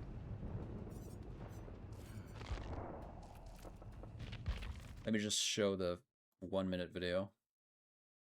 Heard about it. Here it is. Look at him. The Big Arch. This is something that we have tested already in Portugal, Germany, Canada. I love this product. It is so good. I love this product. I'm going to do a tasting right now, but I'm going to eat this for my lunch, just so you know. He looks at you with this face and says, "I'm going to eat this for my lunch." Sure, you're not going to end up eating high-end cuisine, I believe you. No. So here we go. First, holy cow. God, that is a big burger. We've got a very unique. It's not that big. Kind of sesame, poppy sort of bun on it. We've got 2 quarter-pound patties, a delicious Big Arch sauce, and of course some lettuce. So, there's so much going on with this. First of all, let's try to get this thing. I don't even know how to attack it. I don't even know how to attack it. Do you ever eat burgers, bro? Got so much to it. That's the size of my boobs, unfortunately. That is wonderful, actually. May you choke on your saliva, fake eater. Oh, there's also some crispy onions on here as well. I see those kind of coming out. All right, the moment of truth. Wonderful. Yeah. That is so good. That's a big bite for. That's a big bite for a Big Arch right there. Uh-huh. Yeah, sure. All right, big bite. This looks so silly. It does. Big Arch. It's distinctively McDonald's. Look at the bite size. You can see it from the top here. It's so bad. Only McDonald's could do this type of burger. but it also is unlike anything else on our menu. It's a delicious product. You know, you've got sort of the cheeses and the gooiness, but those crispy onions as well gives a nice texture. And of course, we've got the pickles. So I'm going to enjoy the rest of my lunch, but Big Arch, try it when you can get it. Chris K. That was the video. Can I find the one of yeah, okay. Someone compiled the rest here. This is Burger King's CEO. Not bad, right? Only one thing missing. A napkin. That man enjoys eating burgers, and you can tell. That man enjoys what he's eating. Wendy's fresh, never frozen beef, And our then Applewood Wendy's. smoked bacon, our brand new bun, our square burger cooked on a flat grill. Amazing, absolutely wonderful. Big bite, That's a burger. multiple bites. This is exactly the way a great hamburger should be. You got to top it off with a fries and Frosty. Next time I go to a Wendy's, I'll try to dip fries in the Frosty. I've never done that before. That I can see how that would be really tasty though. Never had Wendy's? I've had Wendy's Excellent. once. These There's only one Wendy's around where I live. I want a Burger King been in last minute. Yeah. It's been a while for me too. Alan from A&W here with, you heard about it, here it is, the Teen Burger. We love this burger product. And this guy makes more fun of this McDonald's CEO by calling his own burger a product and then being like, oh, I don't know how to attack this. Whoa. Which most people call a burger. I'm going to do a tasting right now, but this is actually my lunch. So let's see what we got going on here. Look at that. It has a unique bread that some people would call a bun, but really the star Frosty is is what's yummy, but inside.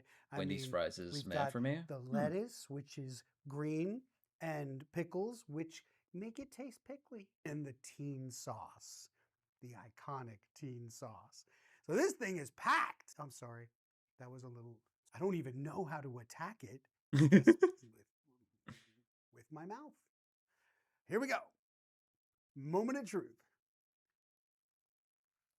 I'll have a quote. See that? That's a good bite. That's a big bite. That's an actual big bite. That's good.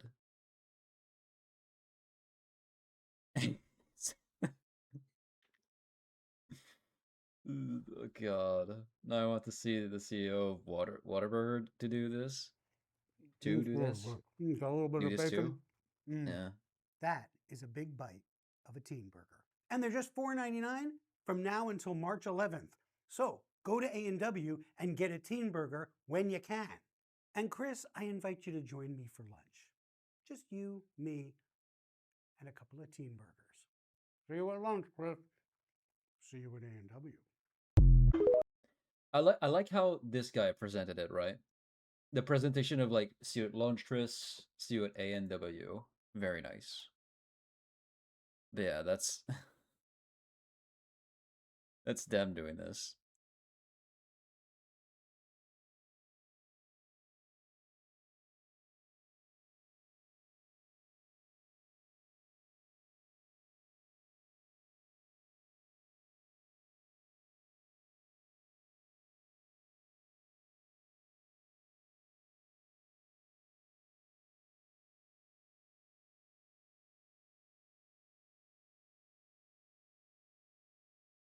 Okay.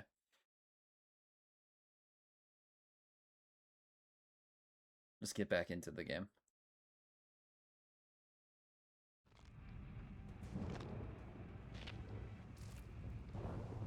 A&W and NYC. See what these nuts. They don't season the fries much at the Wendy's near me, so they don't taste like anything but bland baked potatoes. I guess.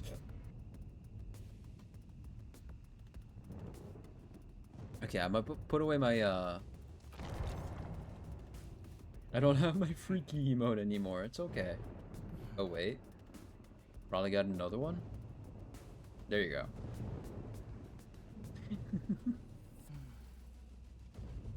Alright, I'll be right back. I'm gonna put away my plates.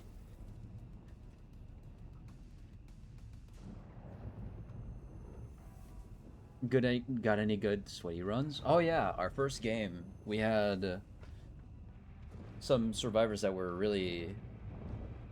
They were doing pretty good, but they did a few mistakes here and there. They were banking on Zarina being unable to get hooked because she'd always go down under like a pallet. And she had a perk where she could just get up on her own if she wished to. She had a perk where the progress bar of her getting back up, half of it is converted into wiggling progress. So that would mean that I only had like 11 seconds to get to a hook to get her, and also someone had a offering to get hooks farther from each other. And then she also had a perk where if 15% of the progress of the total bar of wiggle was done and I went through a pallet, which she's on a pallet, that's kind of just there, right? If that happened and she successfully got a skill check, she would down the pallet on me. So they had a whole thing about saving each other and so on, and it went really well. There was a TTV in the game that just died on his second hook. Ace wanted to go for the save, and I was like, okay, I just hooked Renato. I'm going back to see for Vittorio. I chased down Ace. Vittorio died on his second hook in the basement. And then everything went so well, and we got a 4K at the end. It got pretty tough. It did get a little rough out there, but we got it. I'll go down under it on Trickster too. Good for you, Straub. That's awesome. Okay, I'll be right back. I'm gonna put away my plates. Shouldn't take too long. BRB.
Trickster cosplay when?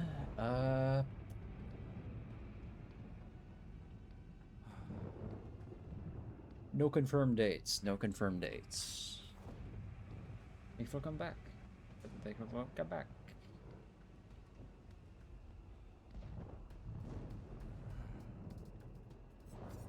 All right.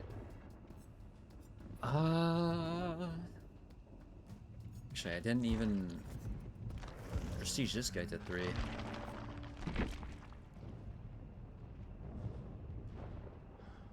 What a unique pest.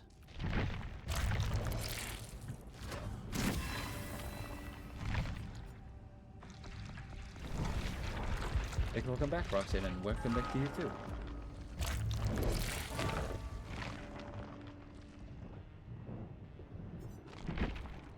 Okay, what about the survivors? Are they...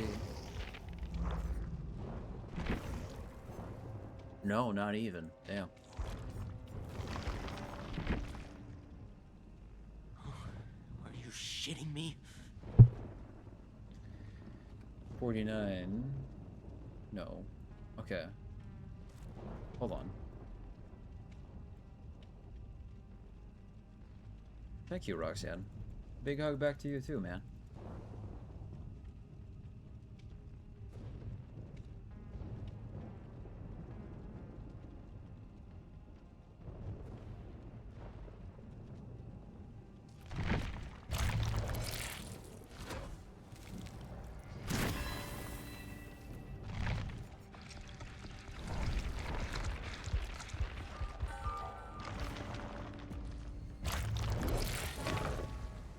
Dumb question, what is prestige? A prestige is basically in the blood web. Let me example with her. In the blood web, if you go beyond level 50, the prestige of the character goes up by 1. Like this. And for the first 9 prestiges, you have individual rewards for it. Prestige 1, you unlock the perk, the 3 unique perks from that character for every other survivor. Prestige 2, that perk is then leveled up to 2. Prestige 3, leveled up to 3. And then you get bloody outfits. Like, where is it? Like this one. At 4, 5, and 6. And then 8, 9, and 10. No, 7, 8, and 9. You get the perks of that character in little badges. Little charms that you could put on their hips. So like Wicked, Strength and Shadows, and Weaving Spiders for Sable.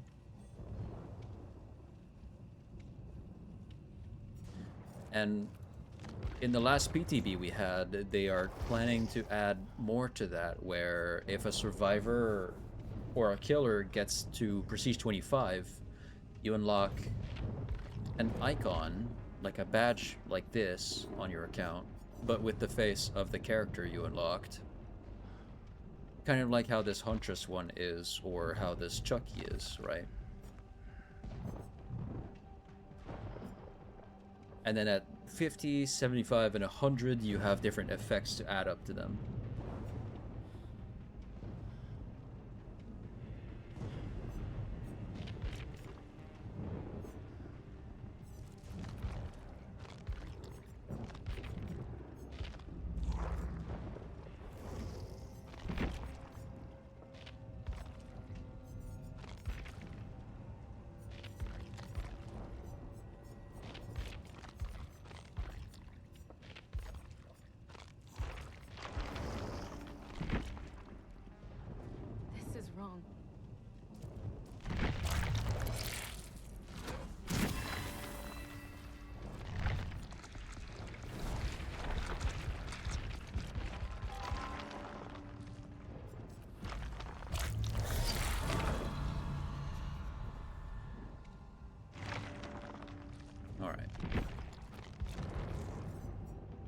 I think I want to play some Ghoul right now.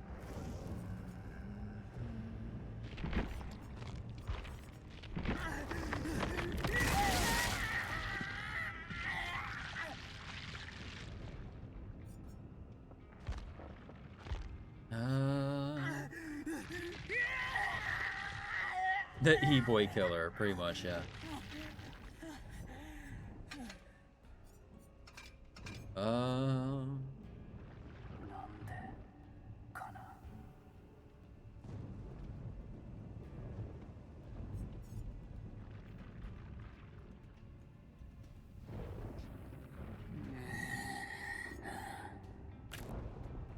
Jason, you're forgotten about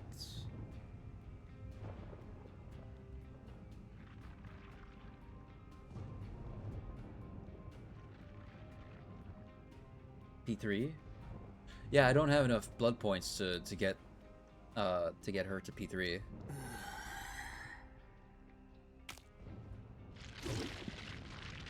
No.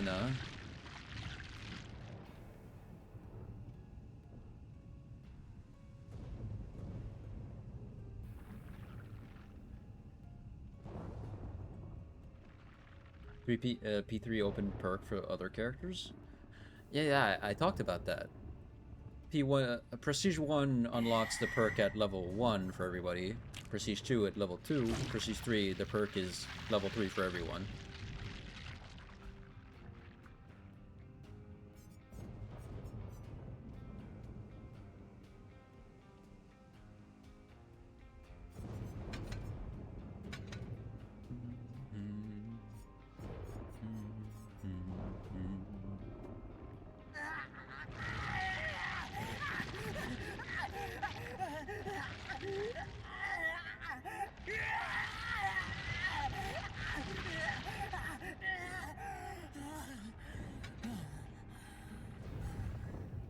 Okay. I want to change my build a bit. Definitely brutal strength.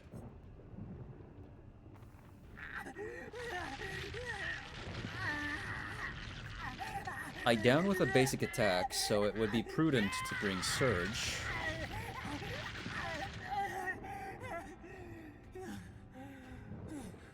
I'm watching someone from FC stream doing dailies, okay? And I guess I'm too distracted, understandably why. It's okay, Roxanne. It's okay. It's alright. I got you, buddy.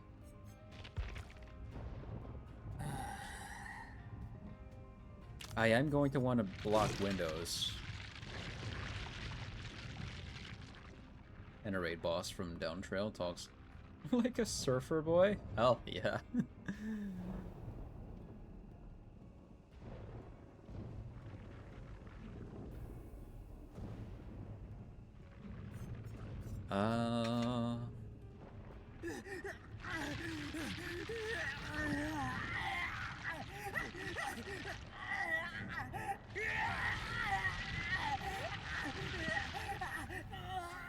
Send me a box so I can come over, okay? Gotcha, I gotcha.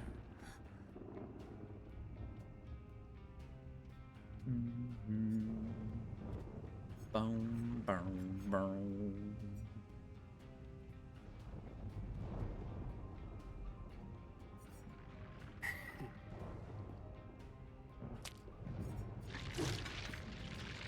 Oppression. All right.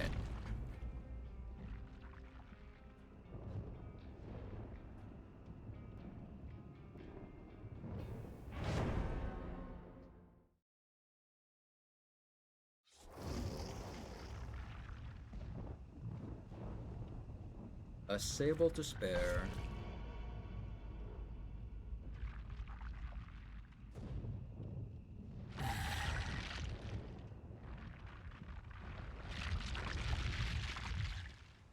Hex Dorky Dustin and Hex Rockin' Robin. Cute. He doesn't talk like one. He doesn't just talk like one. He is one. Oh, that's awesome.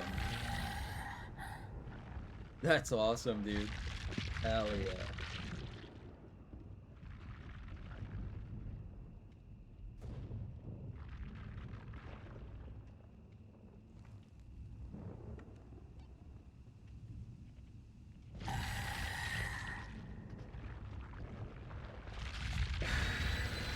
The music for it is so good. That's sick. Love to see that.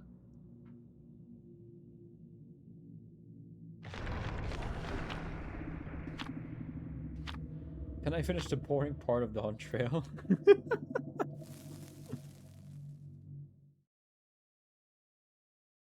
You'll get through it, I know. I want to do these raids. I believe you.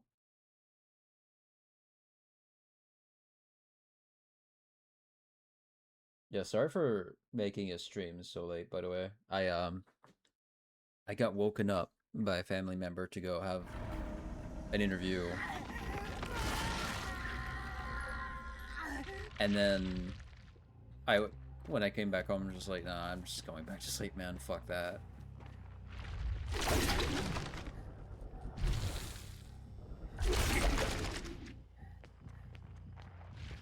Yes, Roxanne?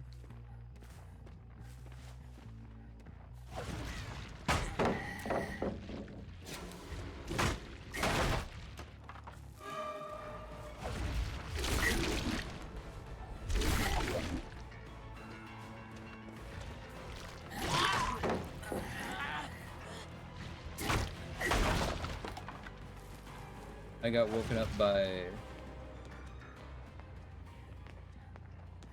Boothill yelling at me to wake up and feed him.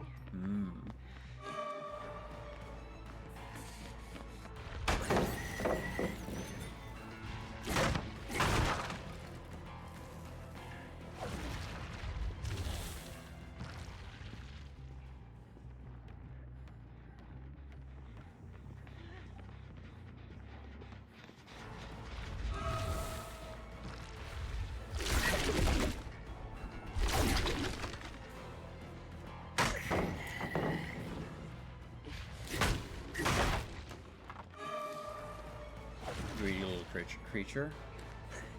By the way, Tokyo, Kaneki being in this map reminds me of the memes of Afton and Kaneki being like,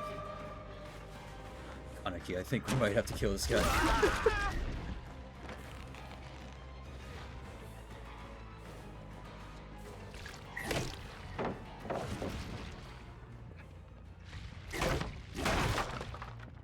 Can you give me encouraging words to do my yoga and push-ups?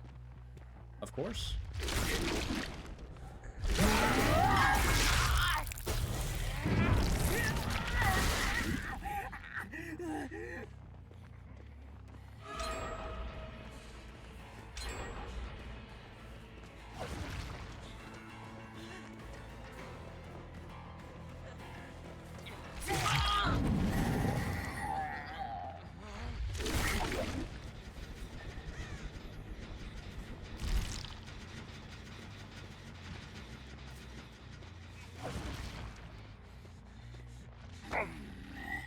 Hold on.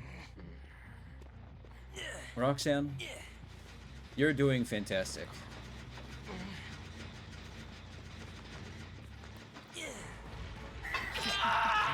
And I think you can do even better.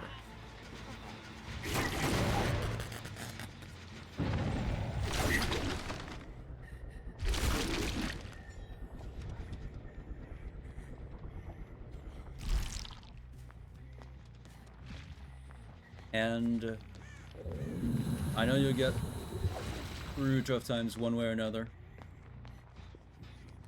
You've always been a strong person.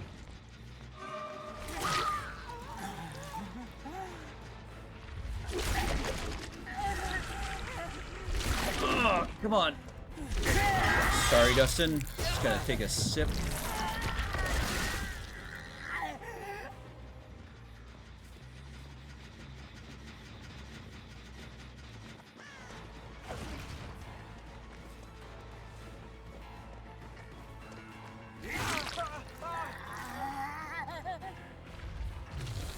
Come on.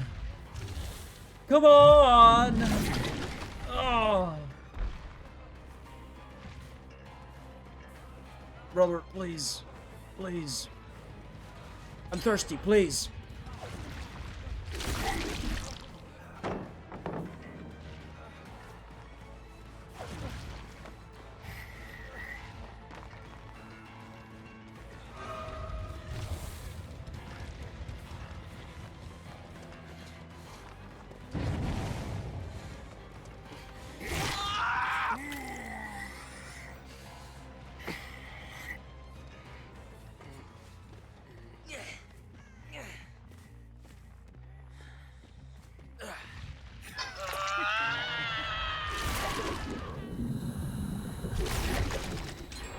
Oh!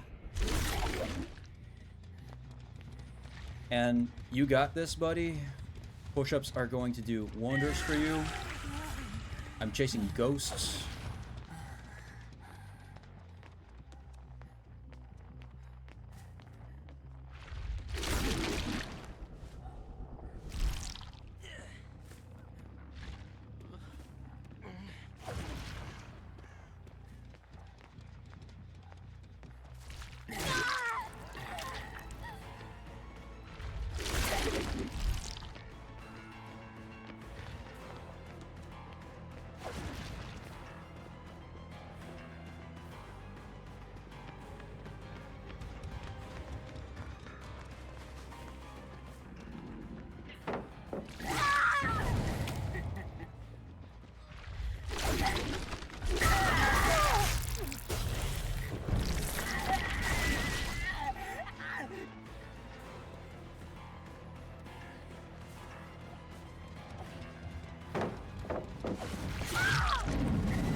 Okay, hold on.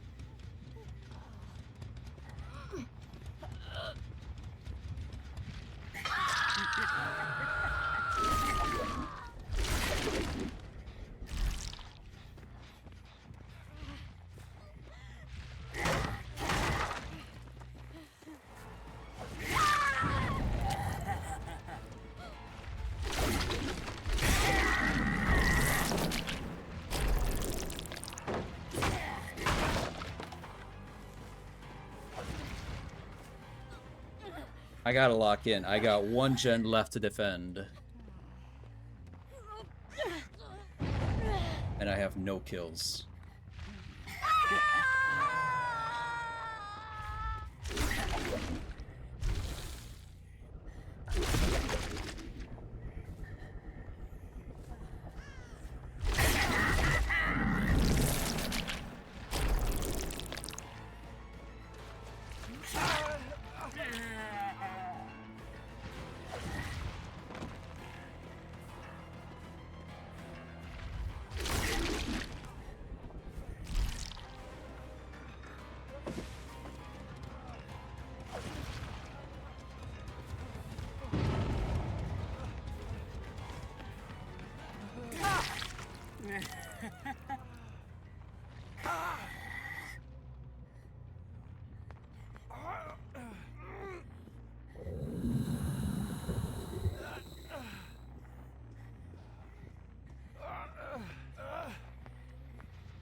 I gotta go back immediately.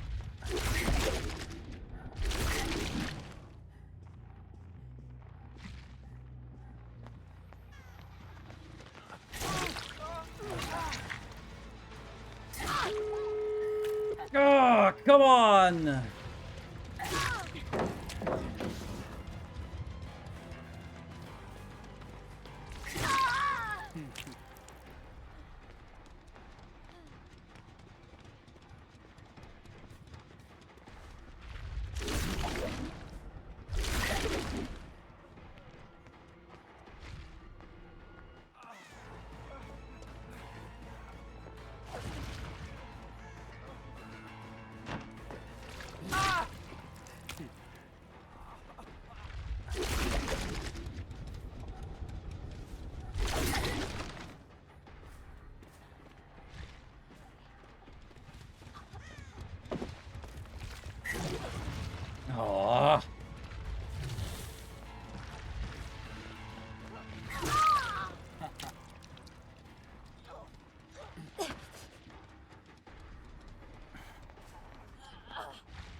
Man.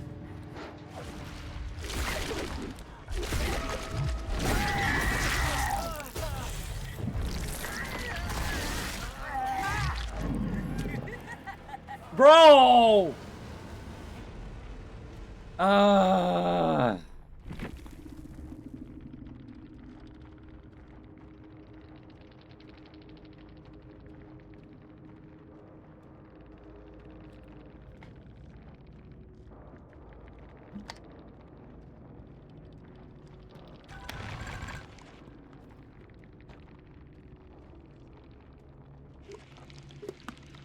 I should have just found... I should have went for Dustin. I should have slugged them all at that point. I really should have. That was my ticket to win, and I didn't take it. I'll close my window. My fucking hands are freezing cold.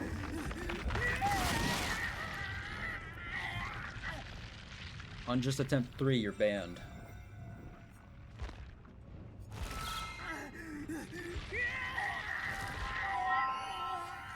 I didn't take it.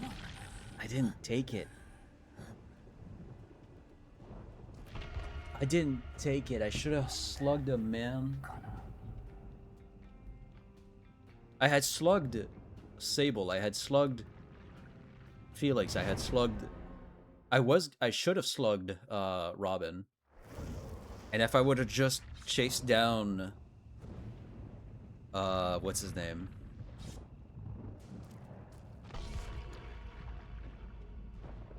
Dustin, I could have downed him and got my 4K, but it'd be like a 3K because Sable's there. I have to watch out for Yui and Nancy now.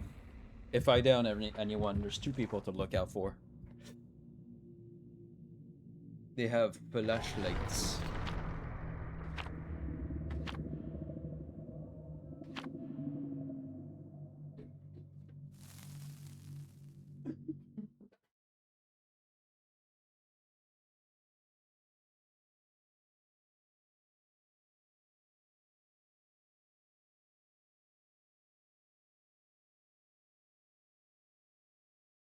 All right.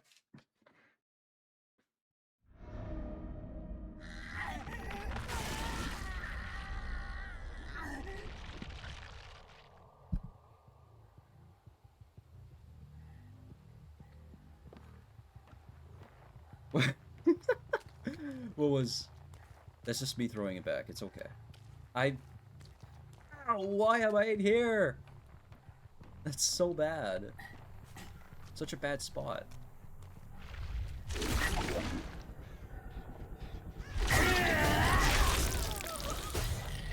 Alright. I didn't even enter chase.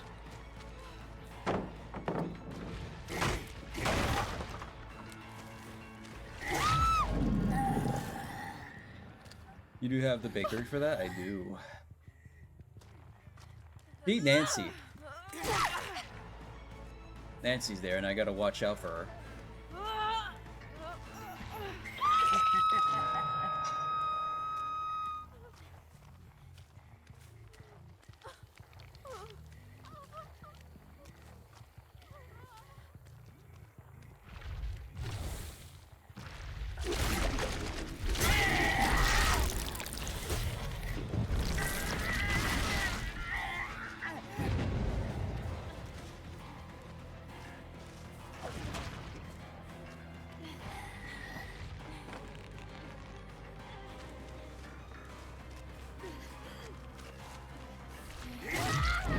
Yes.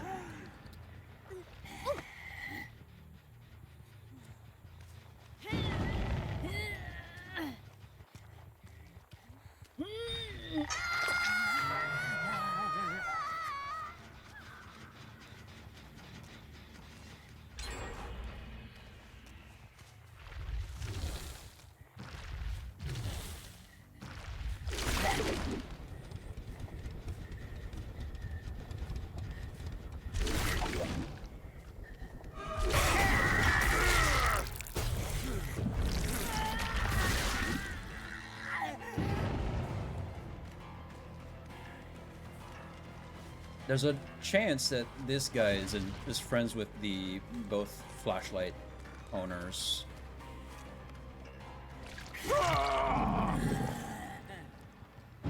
Because if he goes down, he can just get up indefinitely, and if the two others are around and picking him up impossible.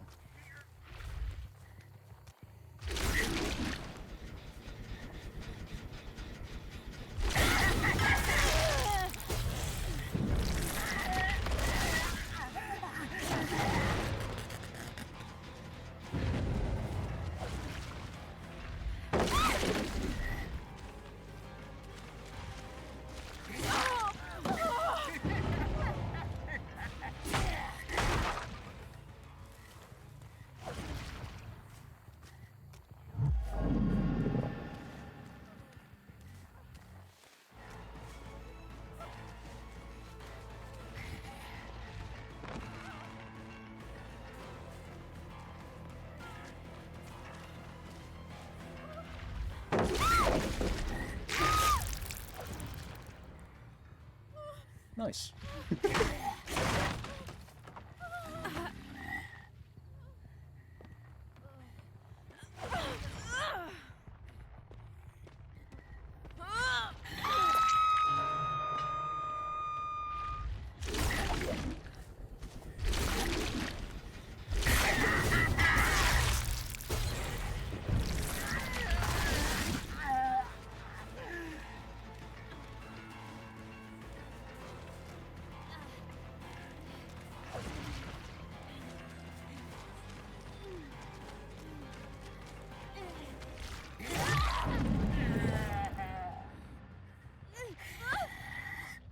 Nice.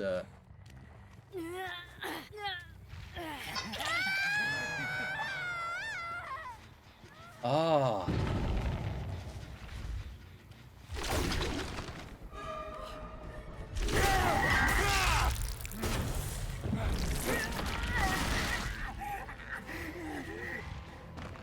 Man, playing a strong killer.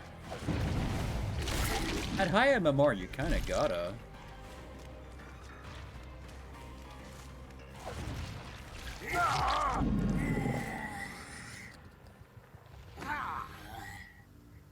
Some of these seems to be a bit bullshit, not gonna lie.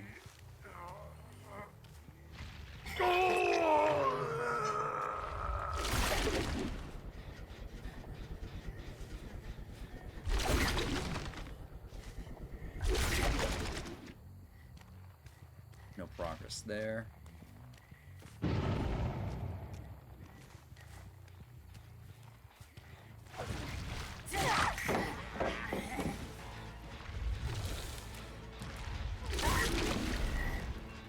I don't know if I'd sit there and just flash the killer. Yeah, no. Great decisions from Nancy. Stellar performance. When will you wear wigs? I fucking love that video, dude.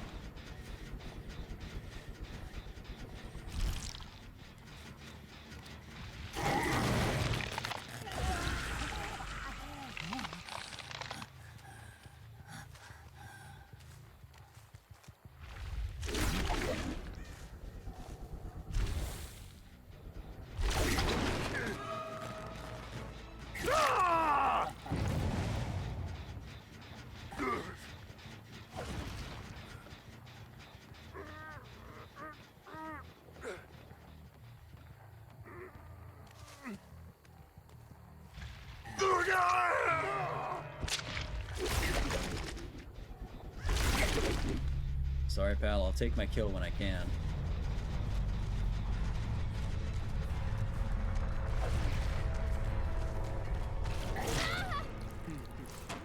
Usually taking your first kill at 3 gen is a win, honestly.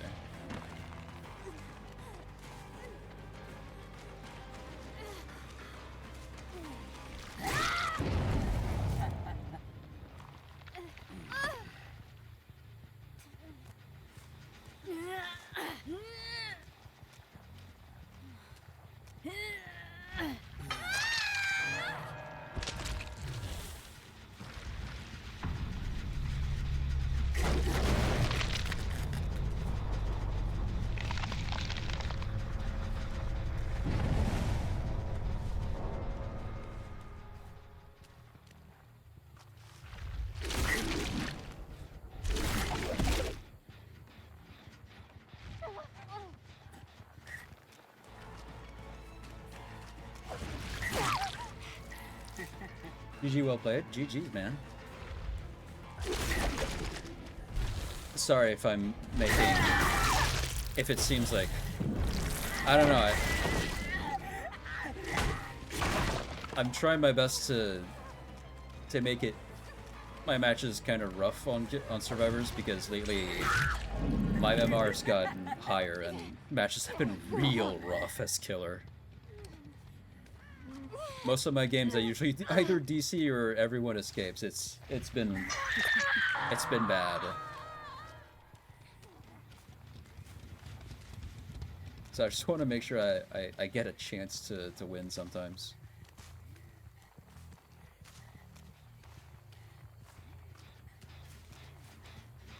Ven Veluaris.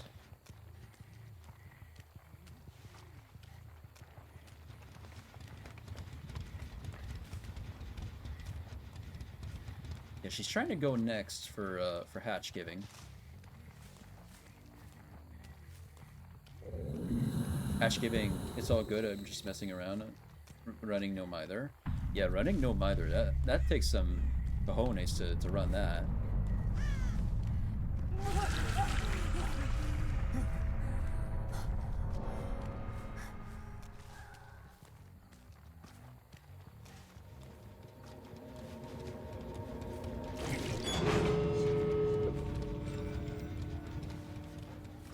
All good, man.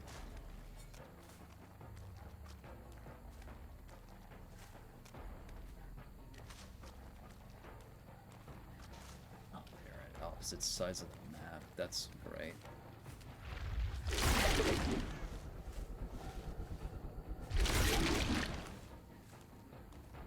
Good luck in the rest of your games. Thanks, man. You too. Oh, she's over there. God damn it, she escapes.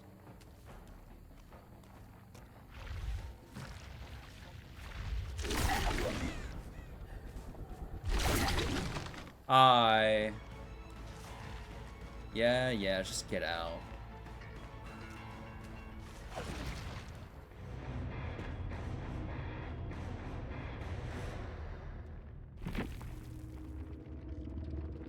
Thank you for the follow, Andrew. Yeah, 2 pips. Nice.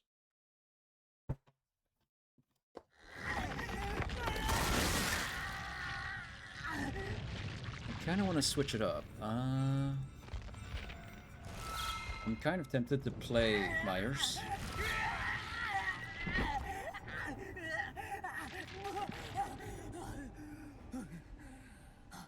Alright, take care, Roxanne.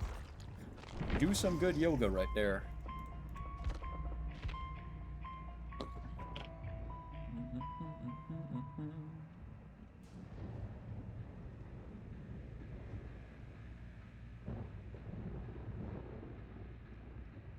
Bao berry flavor.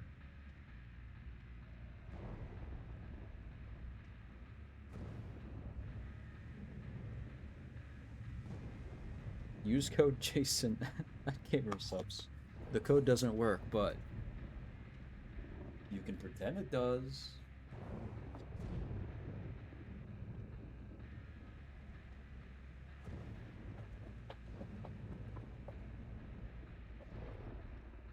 It's funny the different responses between different survivors that come in. Like a survivor's gonna make me DC and they come in and they're like, "Oh my god, you should go next IRL." Oh, of course you have painted nails. That makes sense now. It's like, okay. Wow, you suck. And then on the other hand, I kill someone in in the game and they're like, "Hey man, GG's, well played." It's like, dude, what the fuck? The difference between survivors and killers. Killers can be just as shitheads as the survivors can be. All right.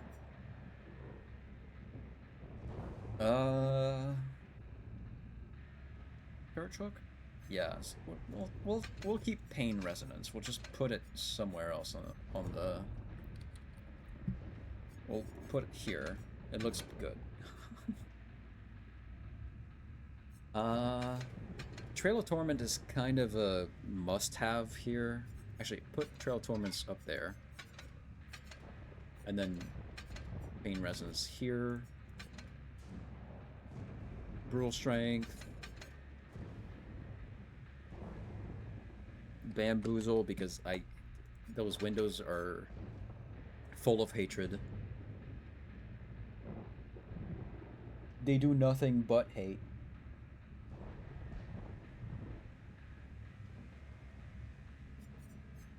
Increase the stalk meter fill rate by 30%, decrease the stalk range by 16 meters.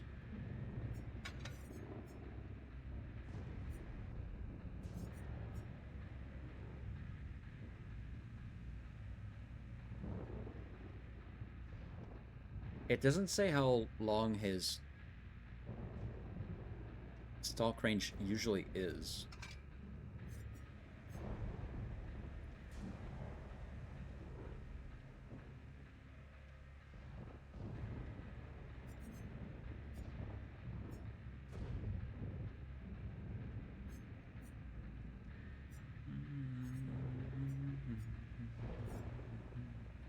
Decreases the duration of Evil Incarnate by 20 seconds.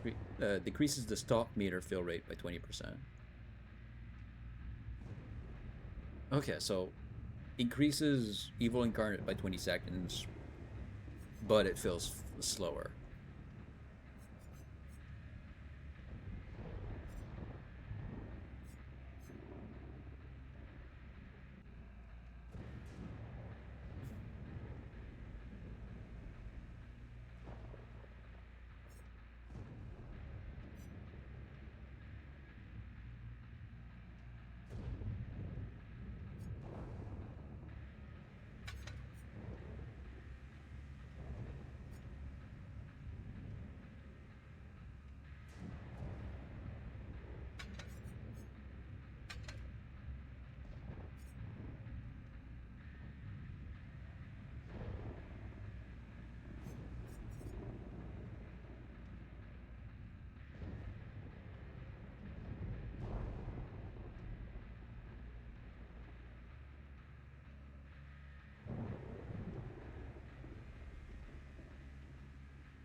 The reflective fragment part is kind of strange. Hitting a survivor with Slaughtering Strike adds 20 seconds to the Evil Incarnate's duration. Slaughtering Strike only deals a single health state of damage.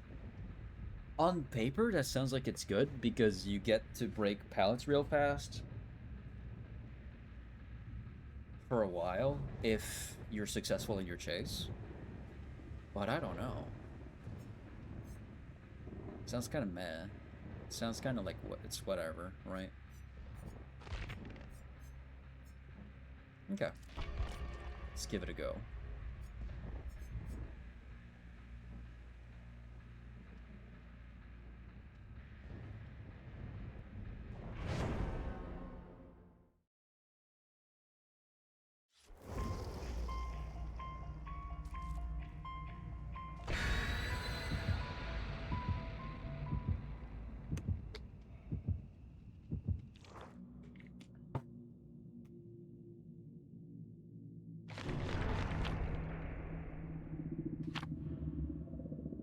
I'm gonna keep today's stream, I think, short.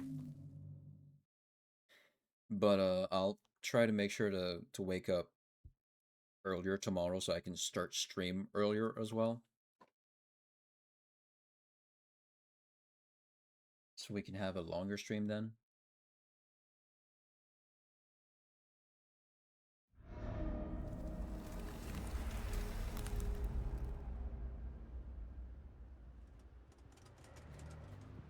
On this map, interesting.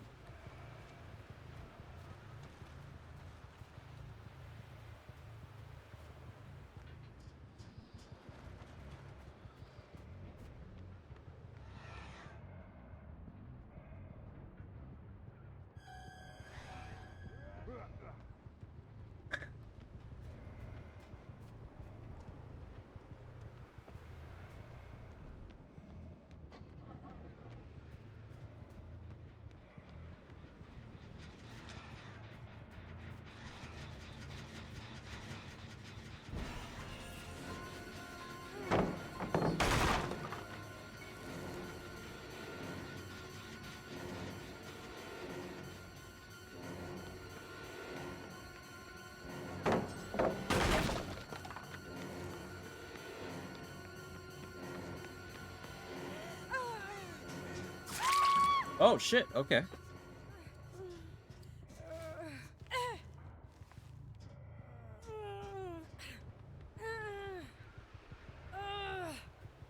If I can get to this hook in time.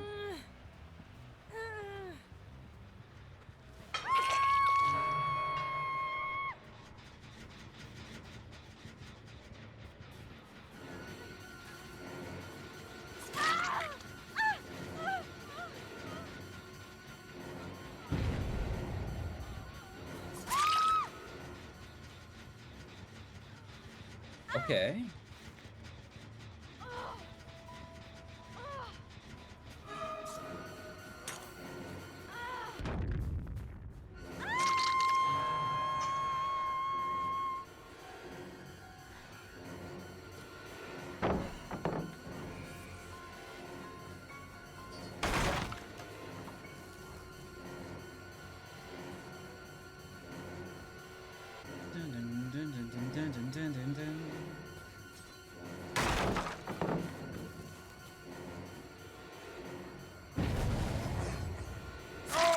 There we go.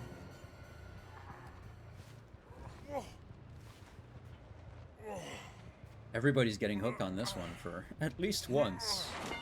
Oh. Well, Gramps is going over here then.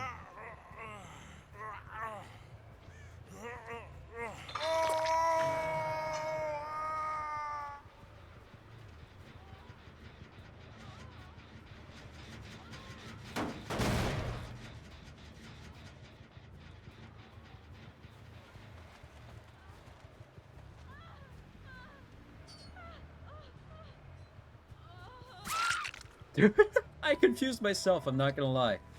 But it worked, so it's pretty good.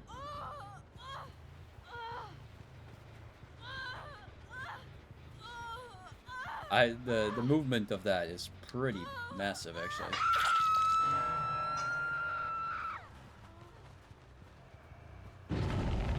Bam bam bam bam bam bam bam bam bam bam bam. What about the gen that was over here? Okay, that's decreasing. Go ahead.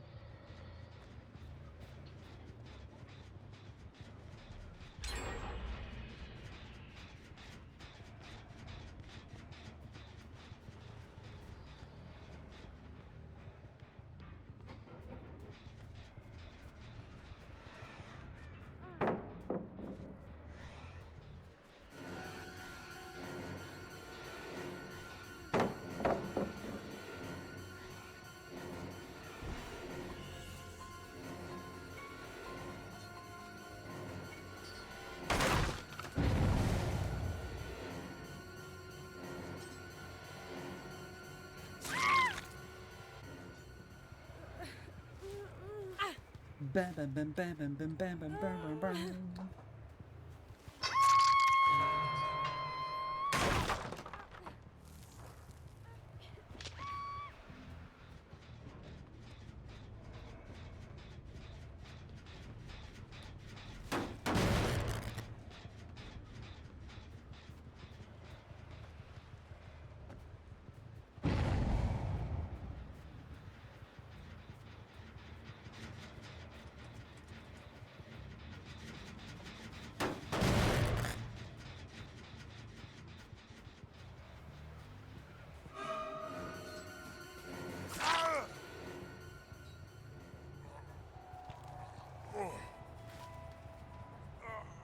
So cool, man. So cool.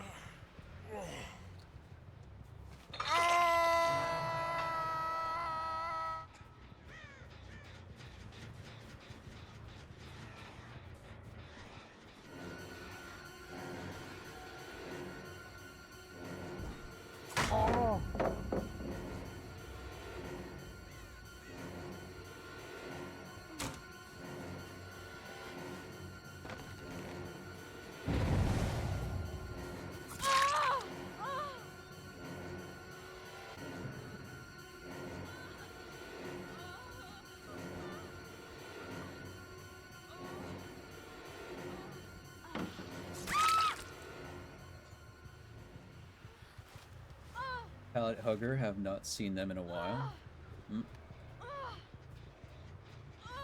I love Trails of Torment. Being able to just go undetectable for a while, it's so good.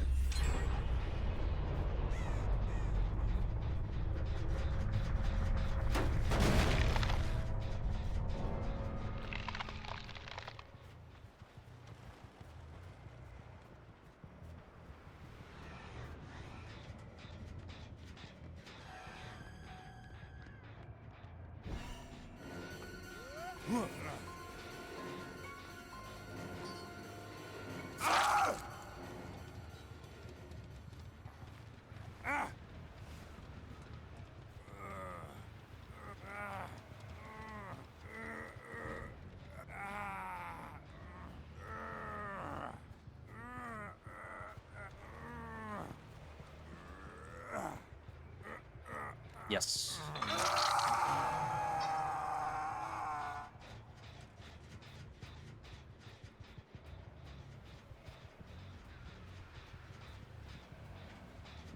Okay.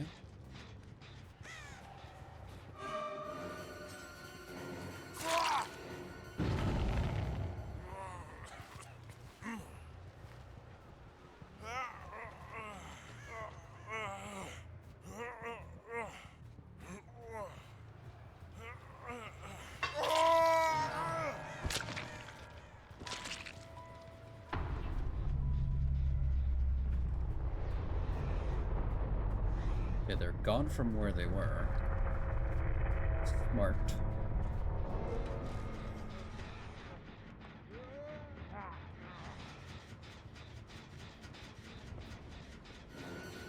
You won't mind, will you?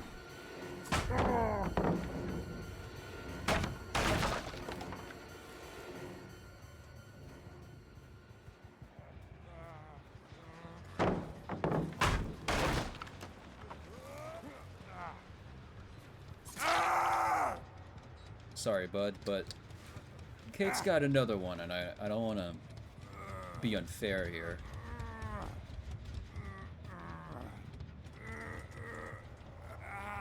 Come on. Come on. Okay.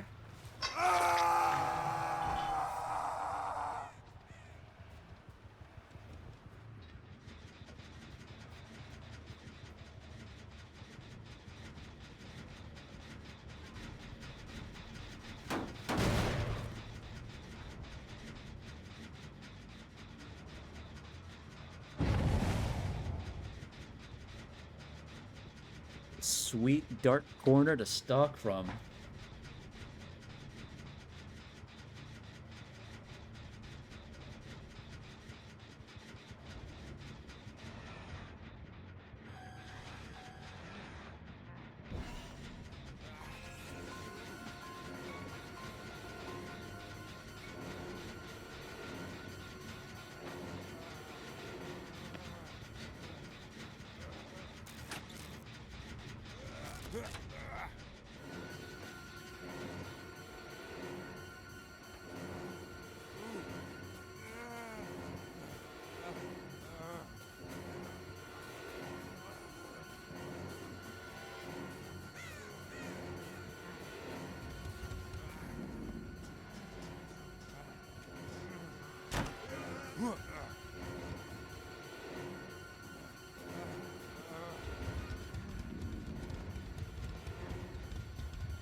The funny thing is I might just press the button by accident.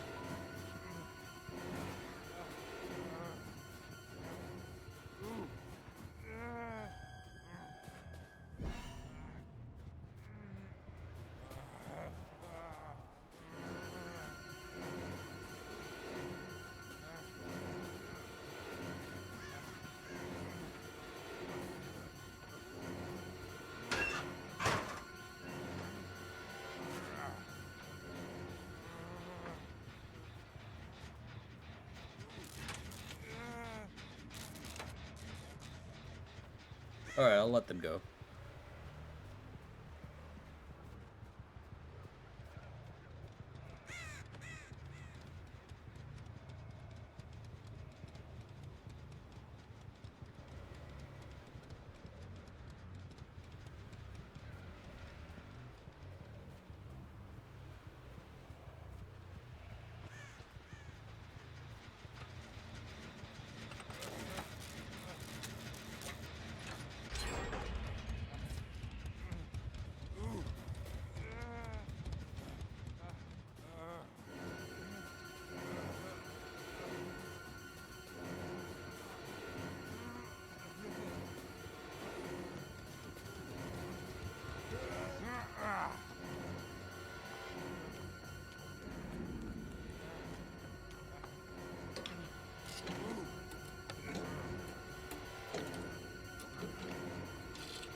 See, this is what I want out of DVD. It's something, some silly shit like this. I don't care much for. That was a quick break. I guess I am in pursuer mode, so it's further enhanced.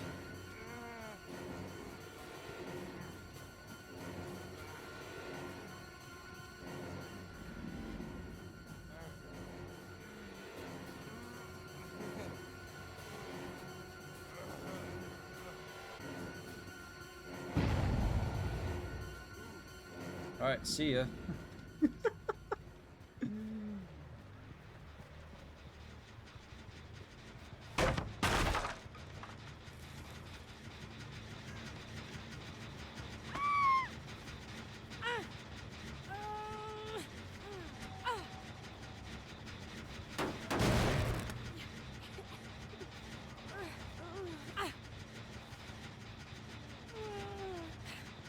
Come on, wiggle out. I'm not gonna kill you.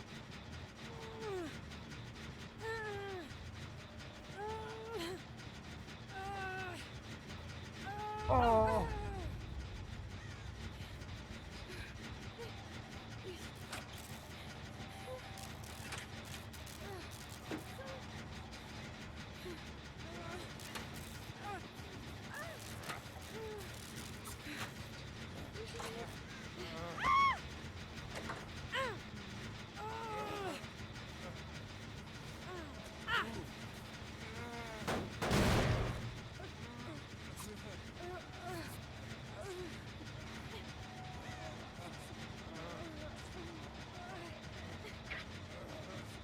This feels nice. This feels nice.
Eh? Beep.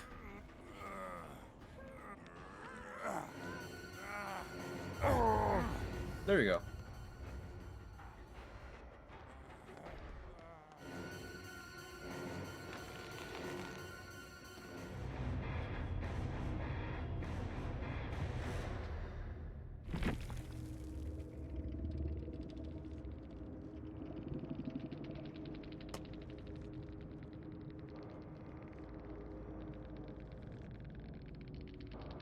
All right, nice. Oh, that's a cute profile on Willie. Nice. Robin and Steve together. That's cute. I like that.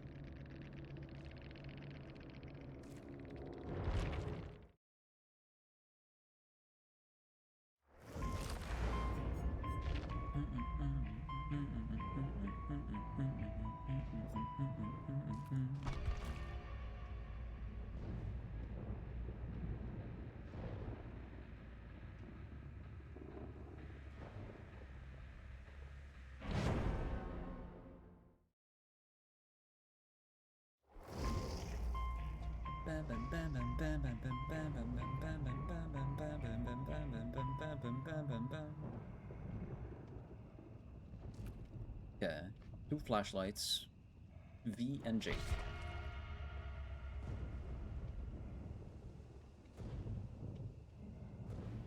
I have to be just as ruthless as I was earlier, because I've got a feeling they won't be as silly as the last ones we just had.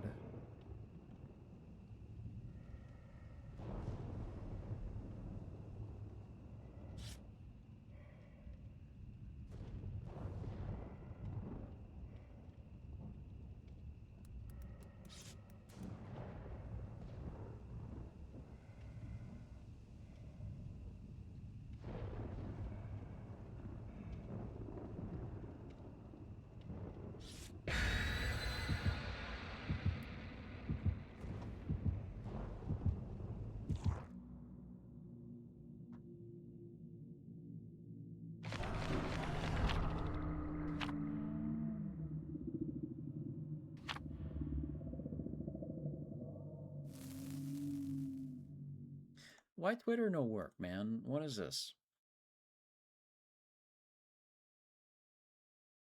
Looks like that might be automated to protect our users from spam.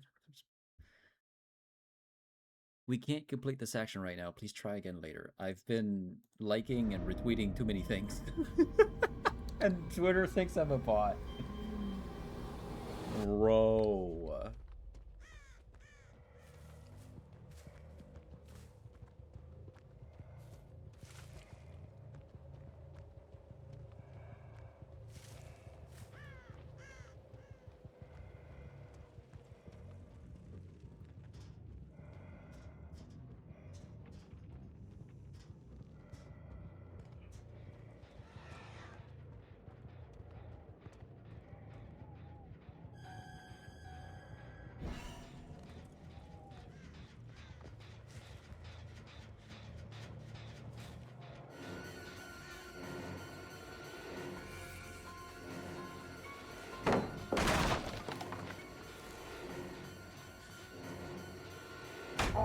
I ate pallet for lunch.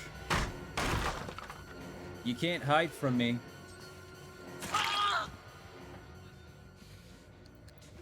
I am the boogeyman. And perhaps also the angry pumpkin. And now undetectable.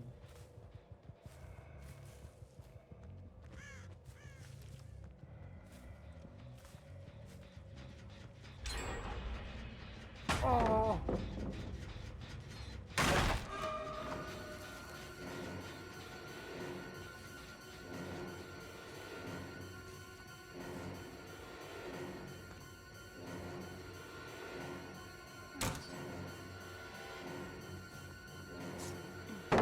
That actually almost got them.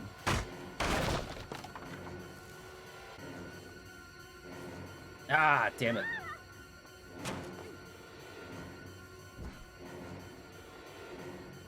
I gotta go pursuer mode. Because otherwise I won't make much progress in chase.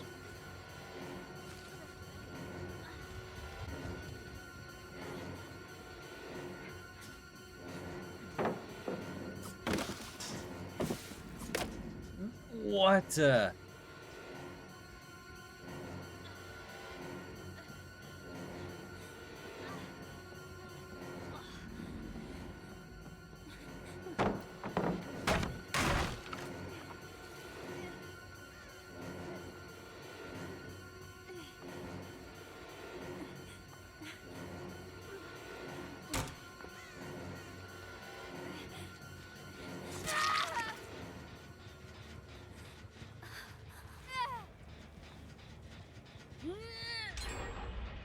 Man.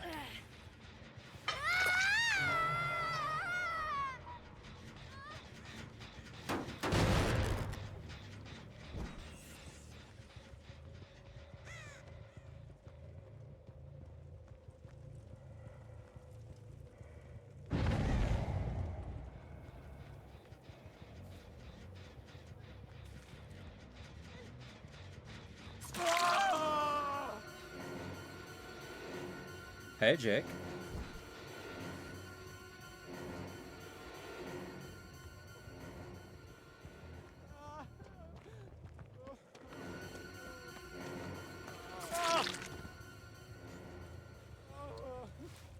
Ah.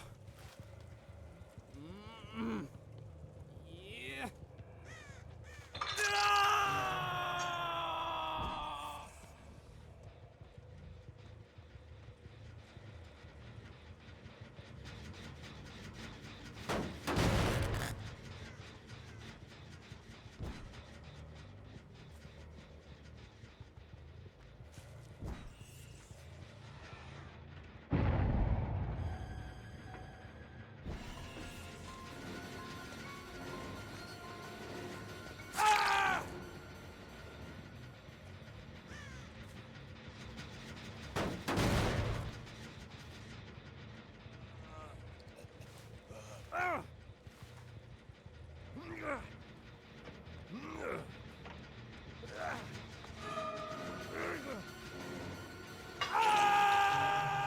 You're a son of a bitch, V.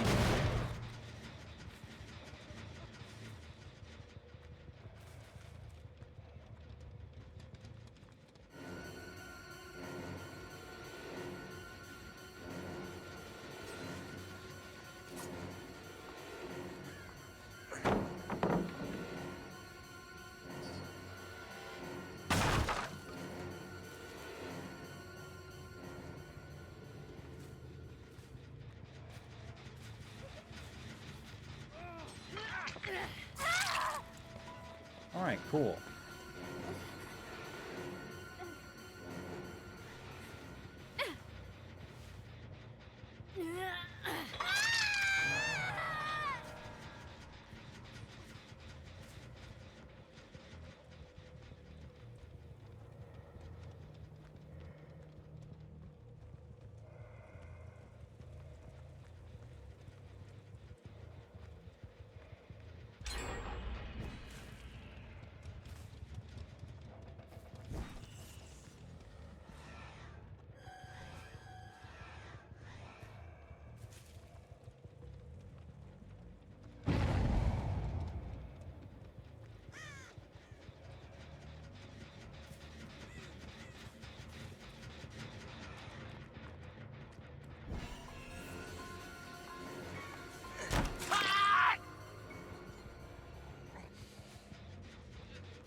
Okay.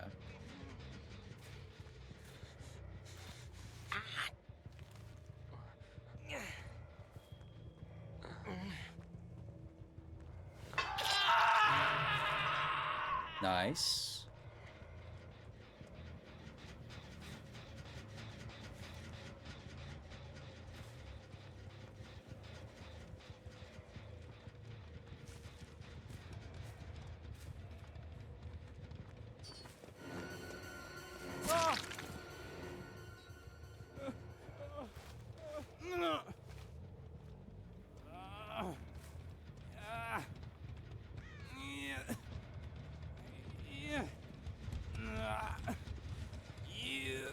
There we go.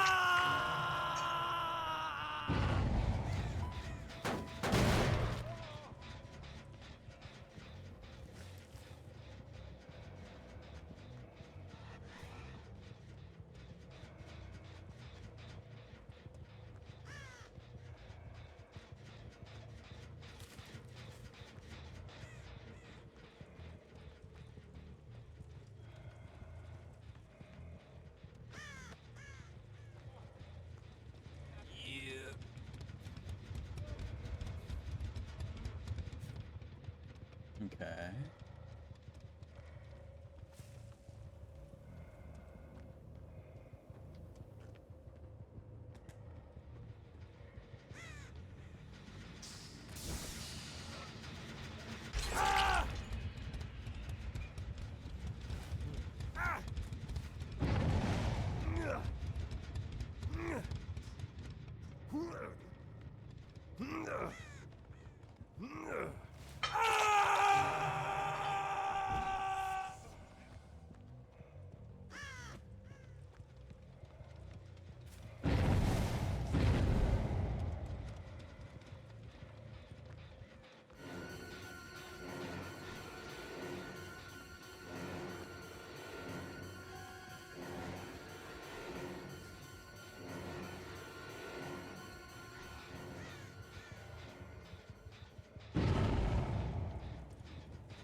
-1.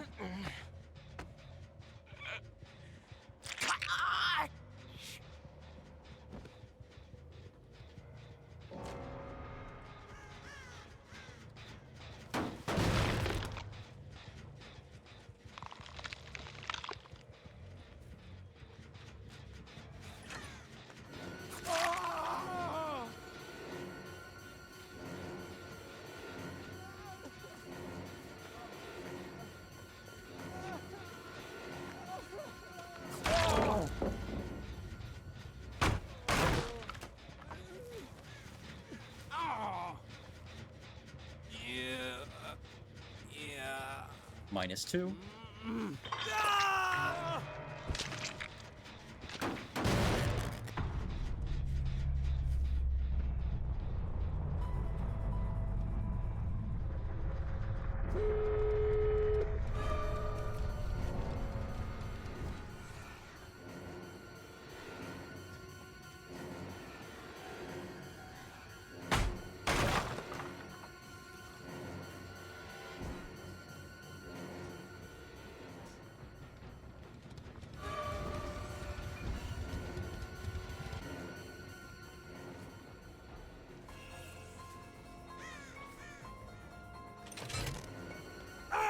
-3.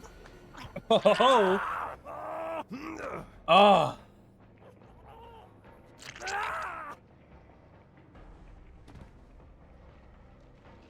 The night he returned home, but we're in space.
Yes! There we go.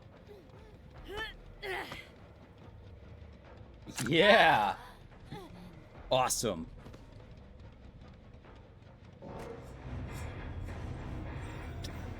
Chef's kiss on that bad boy. God damn. Ooh! That was good. That was good. God. Oof. That felt nice. That felt real good. Wow.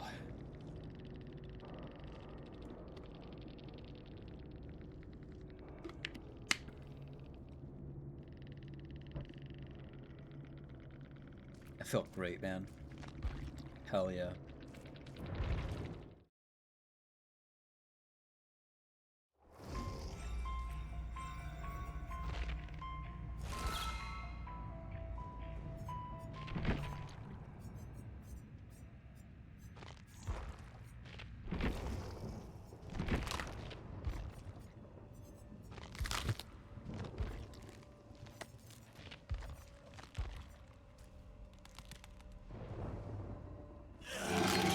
I deal in strange.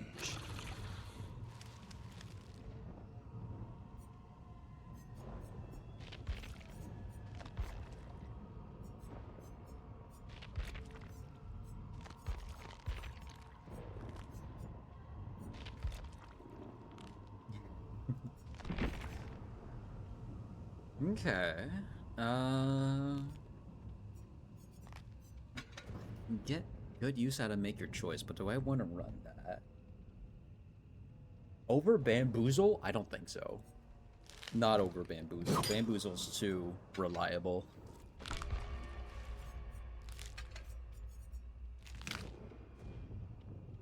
No, let's go on a picnic. And Straub is going missing.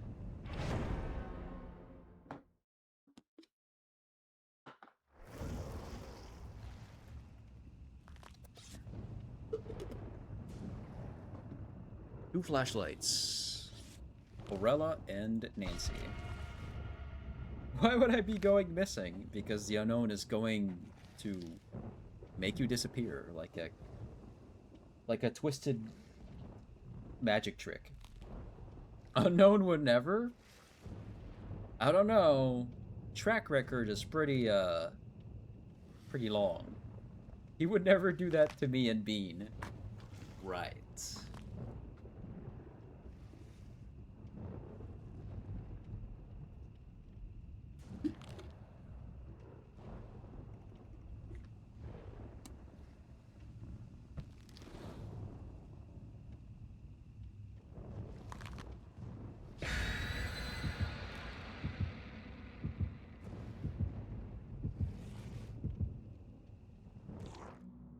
We're all best friends. Mm-hmm.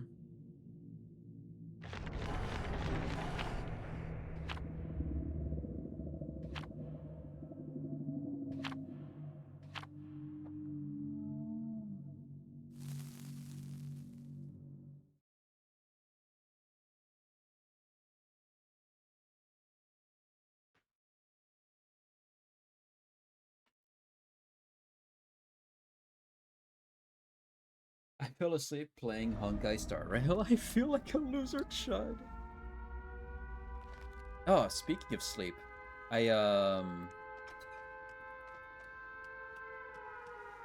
it's been like 4 or 5 times that I went to sleep, and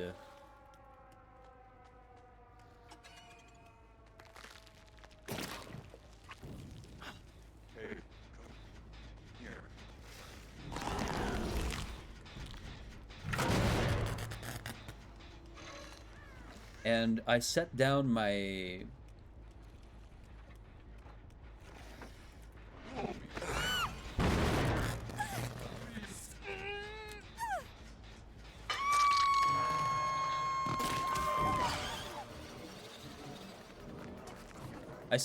phone on my desk, and then I wake up with the phone on the bed.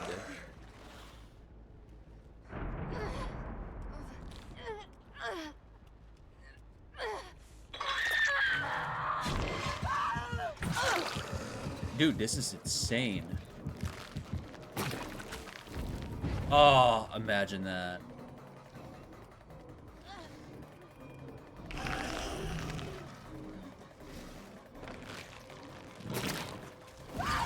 Bro, that's 3 people down before a fucking gen was done. I am nasty right now. First rescue right there. Jesus. Feel bad for the daylight savings. Here we don't. Yeah, I had to change hour, and I was like, the fuck? Why?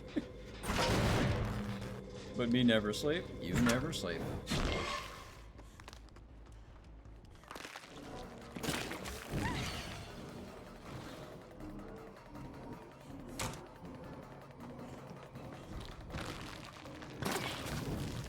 Oh.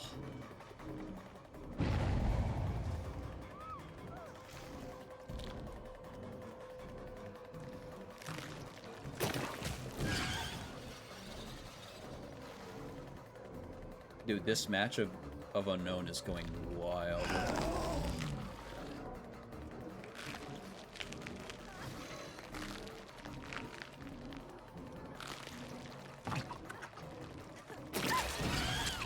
Oh!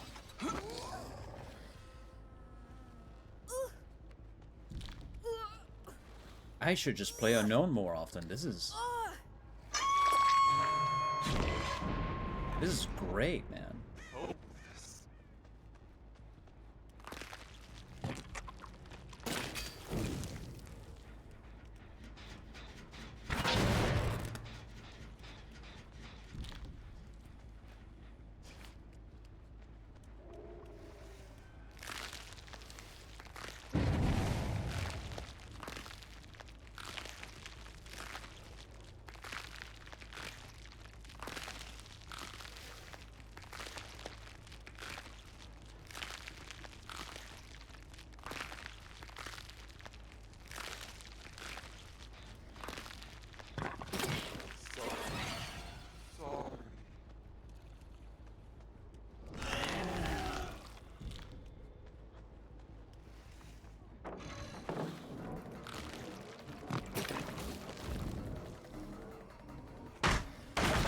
Man, alright.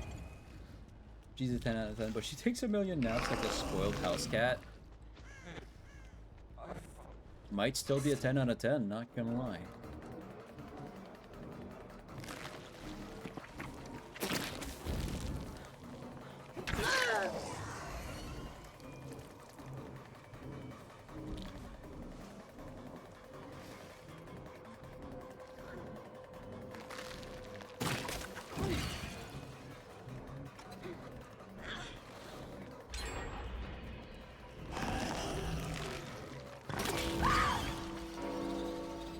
First generator, my 5th down. People think I'm ignoring them, but I'm really just taking 15th nap of the day. Yeah. Sometimes it's just life, man.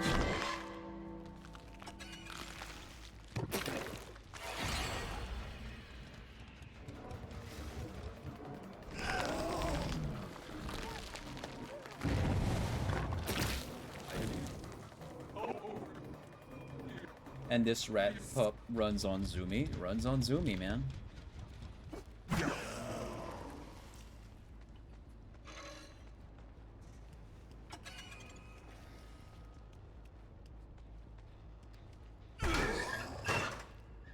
Oh, the boon is around here.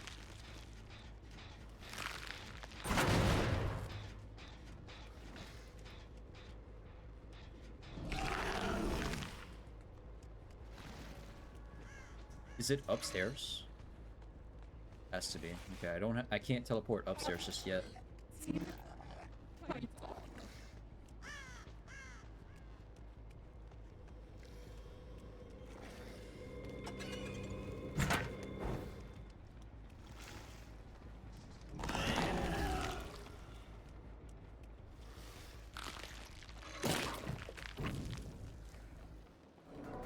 Sure.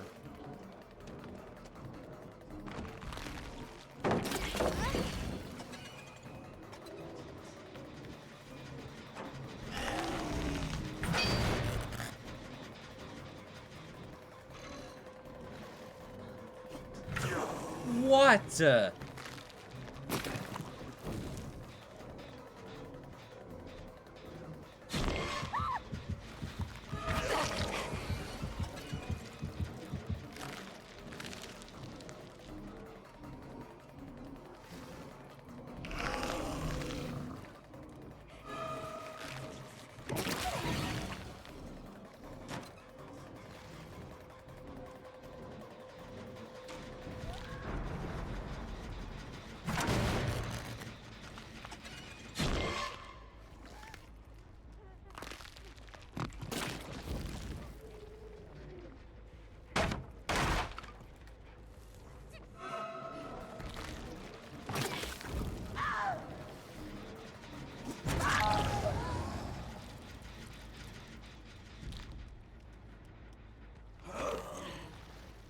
That cost you your life.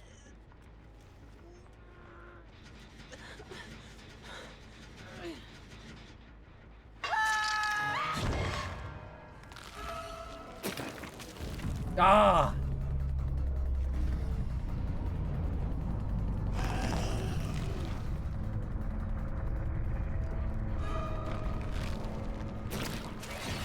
Okay, one.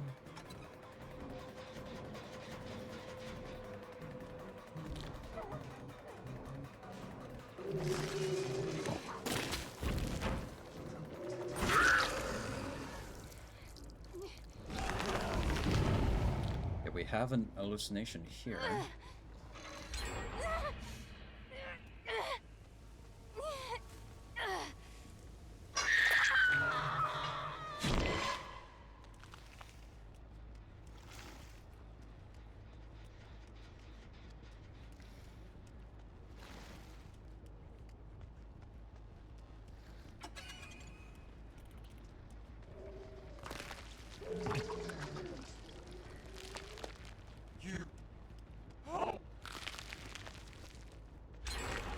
What? Ah, oh, come on. I thought that I heard nothing from that one. What?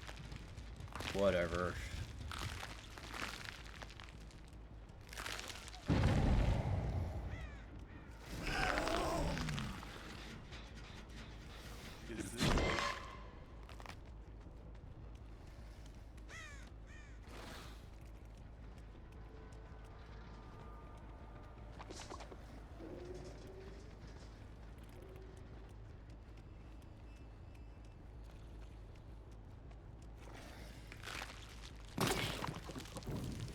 Ah!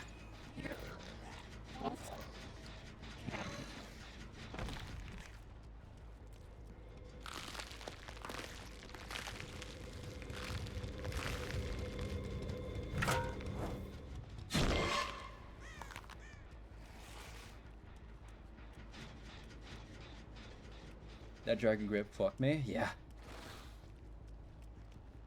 It's very good for greedy survivors.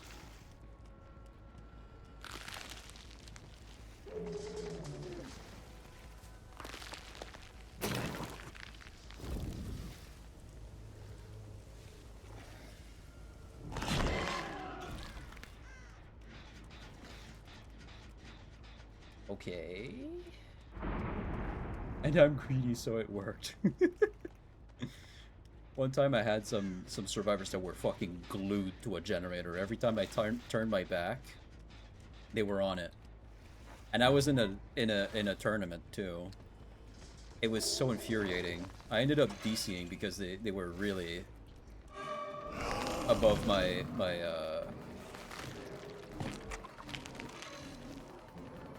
level.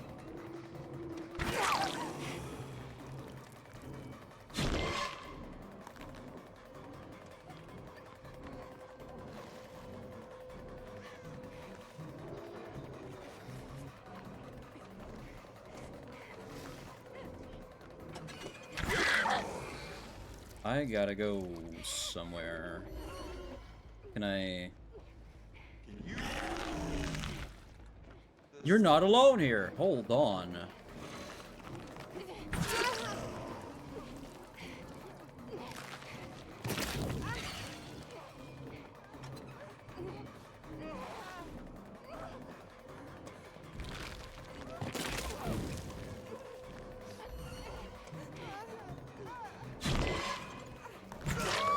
Okay.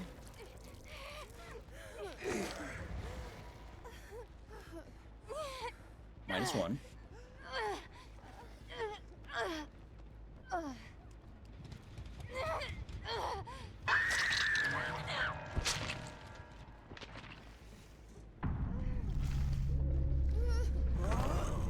Today is such a good day for gambling. Oh my god. Good to hear, man.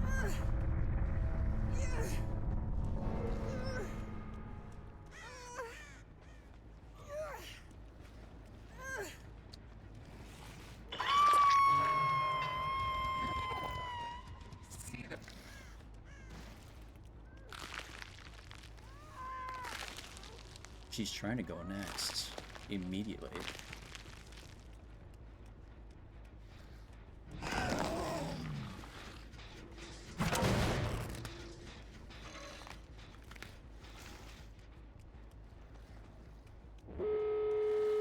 Well, well, well. You know what else I'm gonna gamble? Well, I don't know. Probably hot dogs? Hot dogs are all the rage right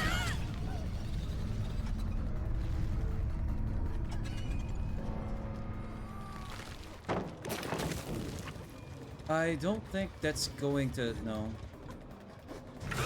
Okay. That picnic with unknown? Yeah, you're gambling with your life right there. Dude, the new bookshelf, Mori, is crazy.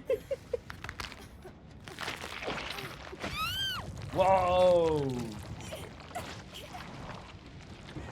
That was weird. That was wild. Holy shit. No, no, no. He would never do that to me.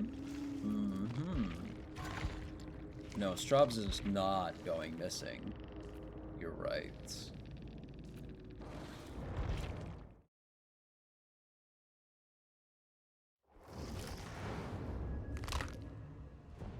No, of course not. Well, I'm gonna have to cut it here right now. I gotta go to sleep early so I can stream earlier for you guys.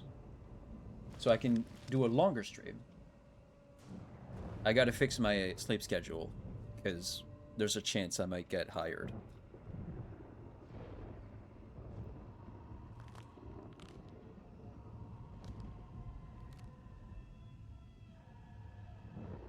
Alright. Good day, though. Good day. An entirely 100% turnaround from yesterday. Holy shit. Not a single... Oh, Rouge's fat tits, hello? Okay, sorry. Sorry. Music. Okay, I'm posting this in the NSW channel.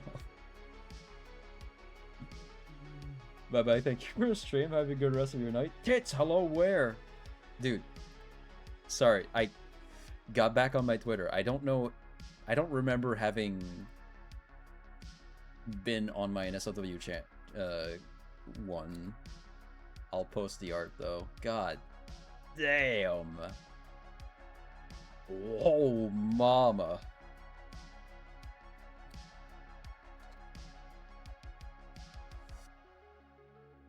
I heard fat tits, yeah. Okay, it's in the NSFW channel. That's the first thing that greeted me as soon as I went to my other tab. Good lord.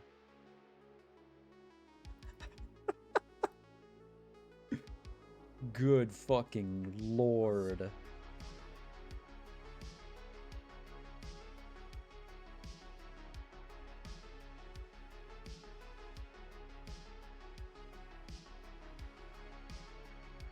Twelfth, of course. Yeah, man.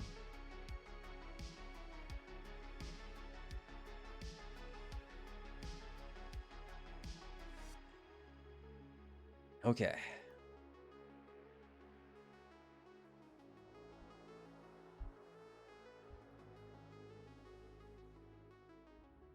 Oh, Super Mario Galaxy is coming to theaters April 1st. Dude, that's awesome.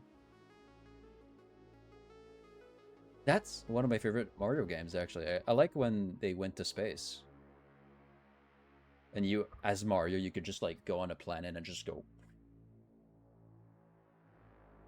Link expired, really?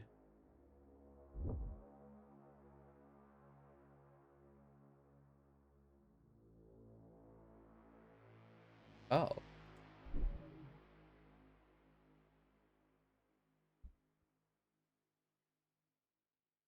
Super Mario these nuts. All right.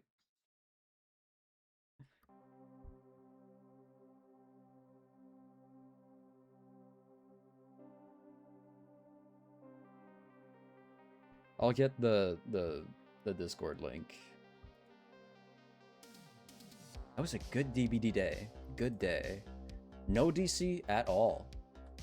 There was one time I felt like doing it, but didn't. Next time I see a fucking Dwight that's just staring at me in the open with his fucking construction jacket that's all flashy and like super like high colors, I'm not chasing that shit for the rest of my life.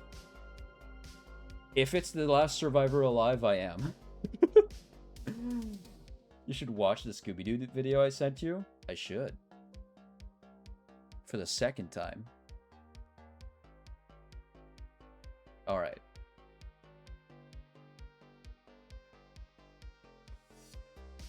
Here's the Discord. Feel free to join. Oh boy. What a good Dead by Daylight day.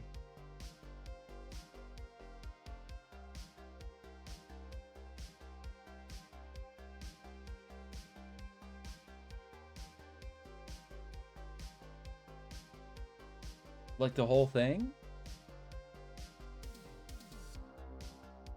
Not yet, but I'll get down to it, yeah.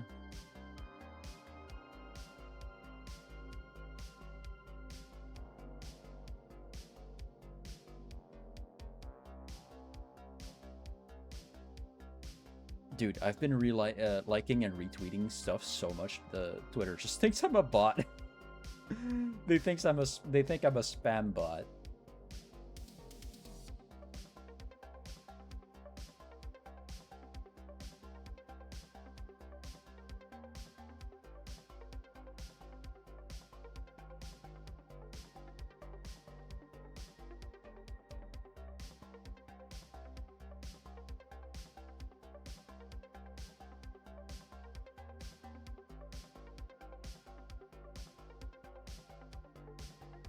I'm a spam bot, unfortunately, because of how annoying I am. Yeah, well, that's okay. You're fine.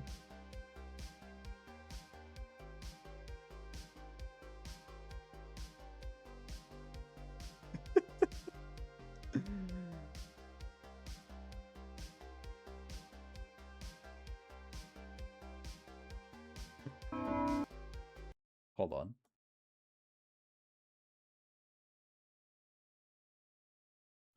Just got a new security job. his fucking face, bro. Immediate switch. I love that. Just...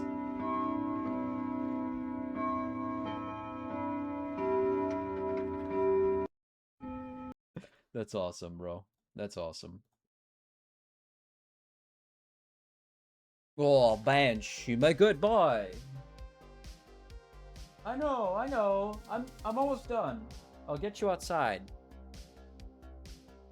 Little boy Banshee. Come on.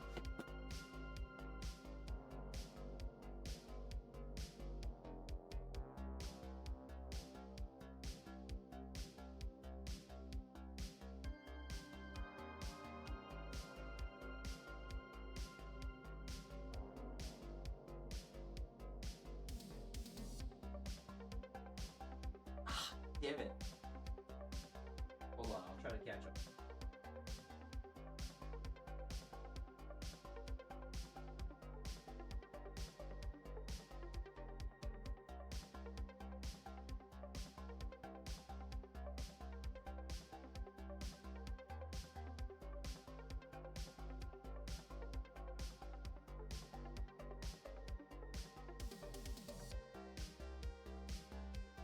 My good boy.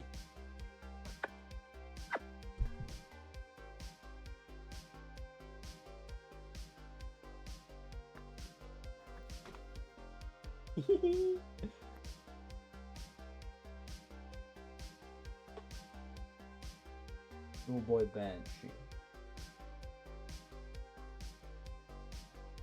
My lord. I love you. Beanie, are you here? Chaotic Bean. His airplane ears let him go. Is that a sign that he doesn't like it? That is, he doesn't like what I'm doing?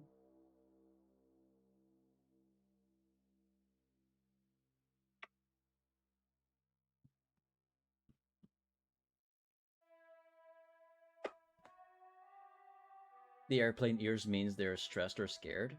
Oh, I'm sorry, Banshee. I'm sorry. My good boy.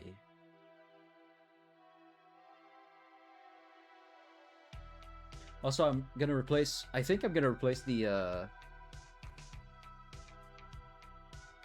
gauze, the faux gauze black stuff at the door with some black bead curtains instead. I feels like it's gonna be less of a tussle to deal with. Take your time, Roxanne. Oh, he's such a good boy. I only know that because I've given Boothill airplane ears plenty of times. Yeah.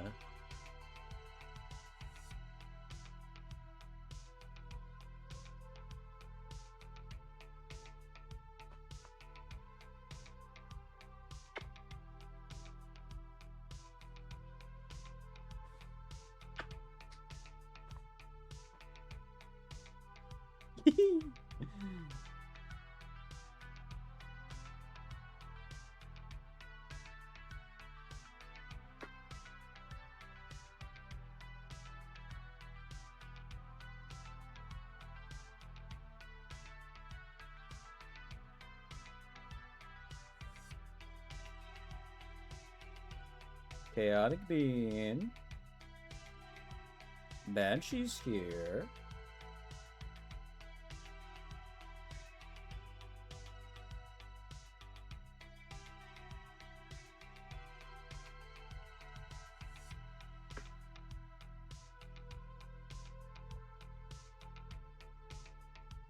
You're such a good boy, Banshee.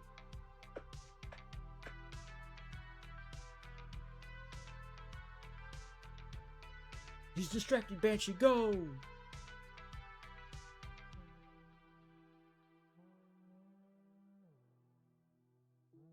We'll wait until like 4:20 and then we'll if Kelly Bean doesn't show up, we'll just end there.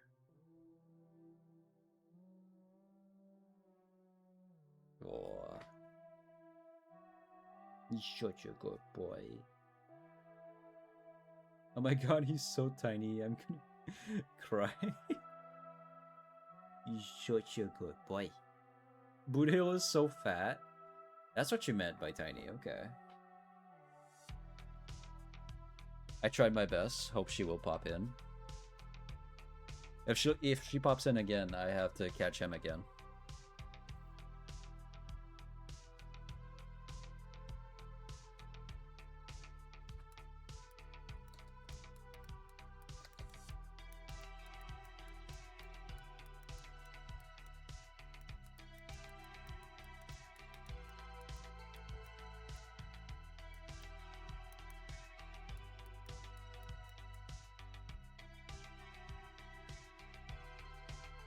But he was like 10 pounds.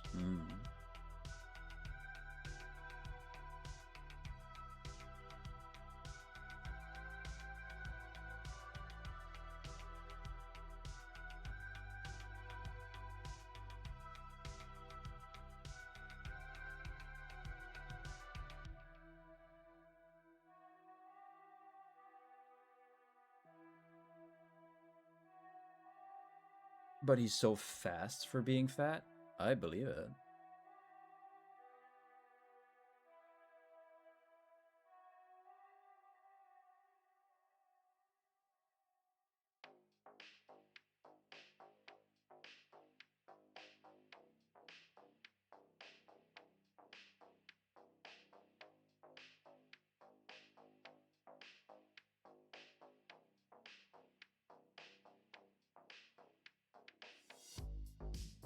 Yes, Roxanne? It kinda hard when she have no Discord. True. Escaped for like 2 minutes a couple of days ago. He didn't even last a minute out there. Hello.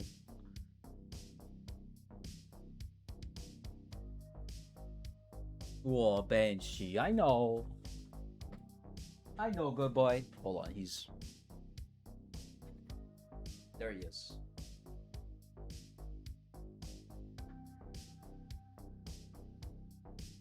I called his name and he was sitting on a tree log, and then he's gonna act all cute like he didn't just run out. Yeah. I gave the smallest of like space for Banshee to go outside. I thought he couldn't get through, but he just fucking zoomed out. I was like, no, no, no, no. I'm chasing after you. You're coming back in, putting the leash on. Because I can't trust you not to sneak out under the fence. Banshee, I know, it's okay.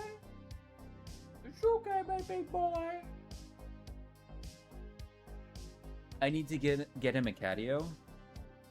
Dude, what I need to get for Banshee is like an extension for my desk. Maybe like here or here, where he gets like his own bed where he can just sit there and chill. And then we can have a cat cam. I have another camera. I could probably figure it out. Whoa, Banshee, my good boy. I know, my lord, I know. You're a good boy, Banshee. Little kitty cat. Whoa. Alright. Either way, this is gonna be it for today. Good stream. I have a camera watching you too.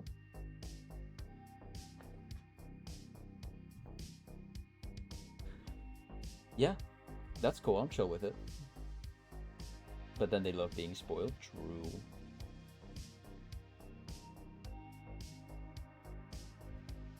Like, they want to explore outside, and then they realize, wait a minute, I had it so good in that house. How'd you know it was in that corner? I just took a guess. I just took a guess.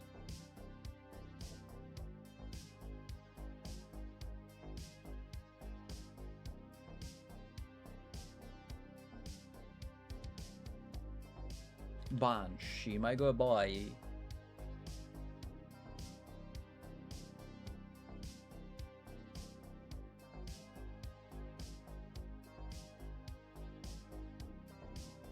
I think she is away.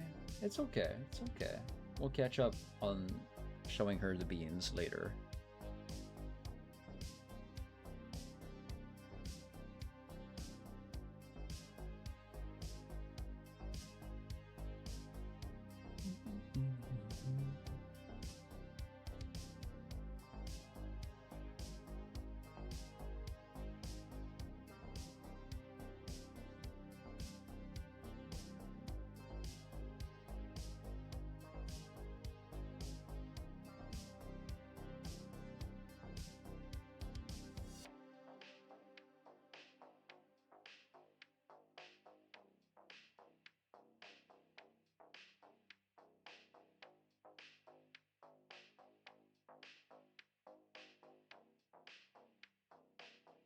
I will hold you to that, of course.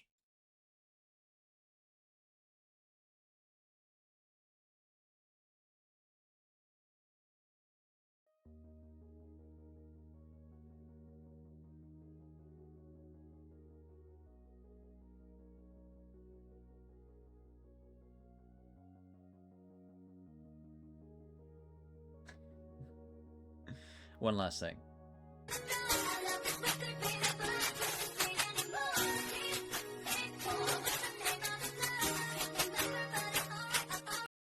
Hold on.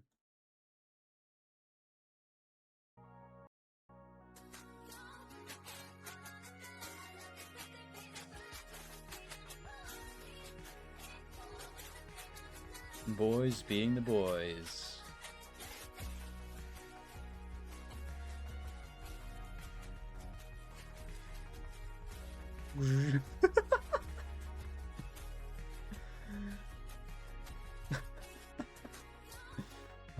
He's cheating, I know. The boys.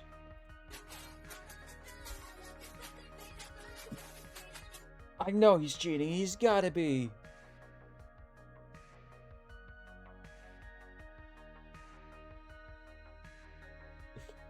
Alright. Thank you guys for coming to my stream. Sleep well, sweet dreams. Have a great day tomorrow. I'll see you guys tomorrow for even more Dead by Daylight. We're not done just yet. Kitty jailbreak. My wife's not cheating, but she does hate me. That's just fake news from the get-go. Alright.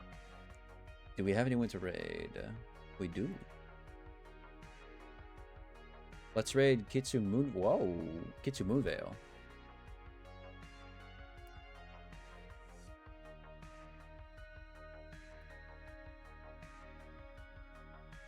Alright. So again, thank you guys for coming to my stream. Sleep well, sweet dreams. Have a great day tomorrow. Make sure to check out Burger King. The CEO over there actually likes their burgers. But overall, bye Roxanne, bye Rose, bye Straub, bye Chaotic Bean, bye Reaper. Probably Xenix, big lurker on the channel, and anybody else that came by today. I'll see you guys tomorrow. Okay, bye.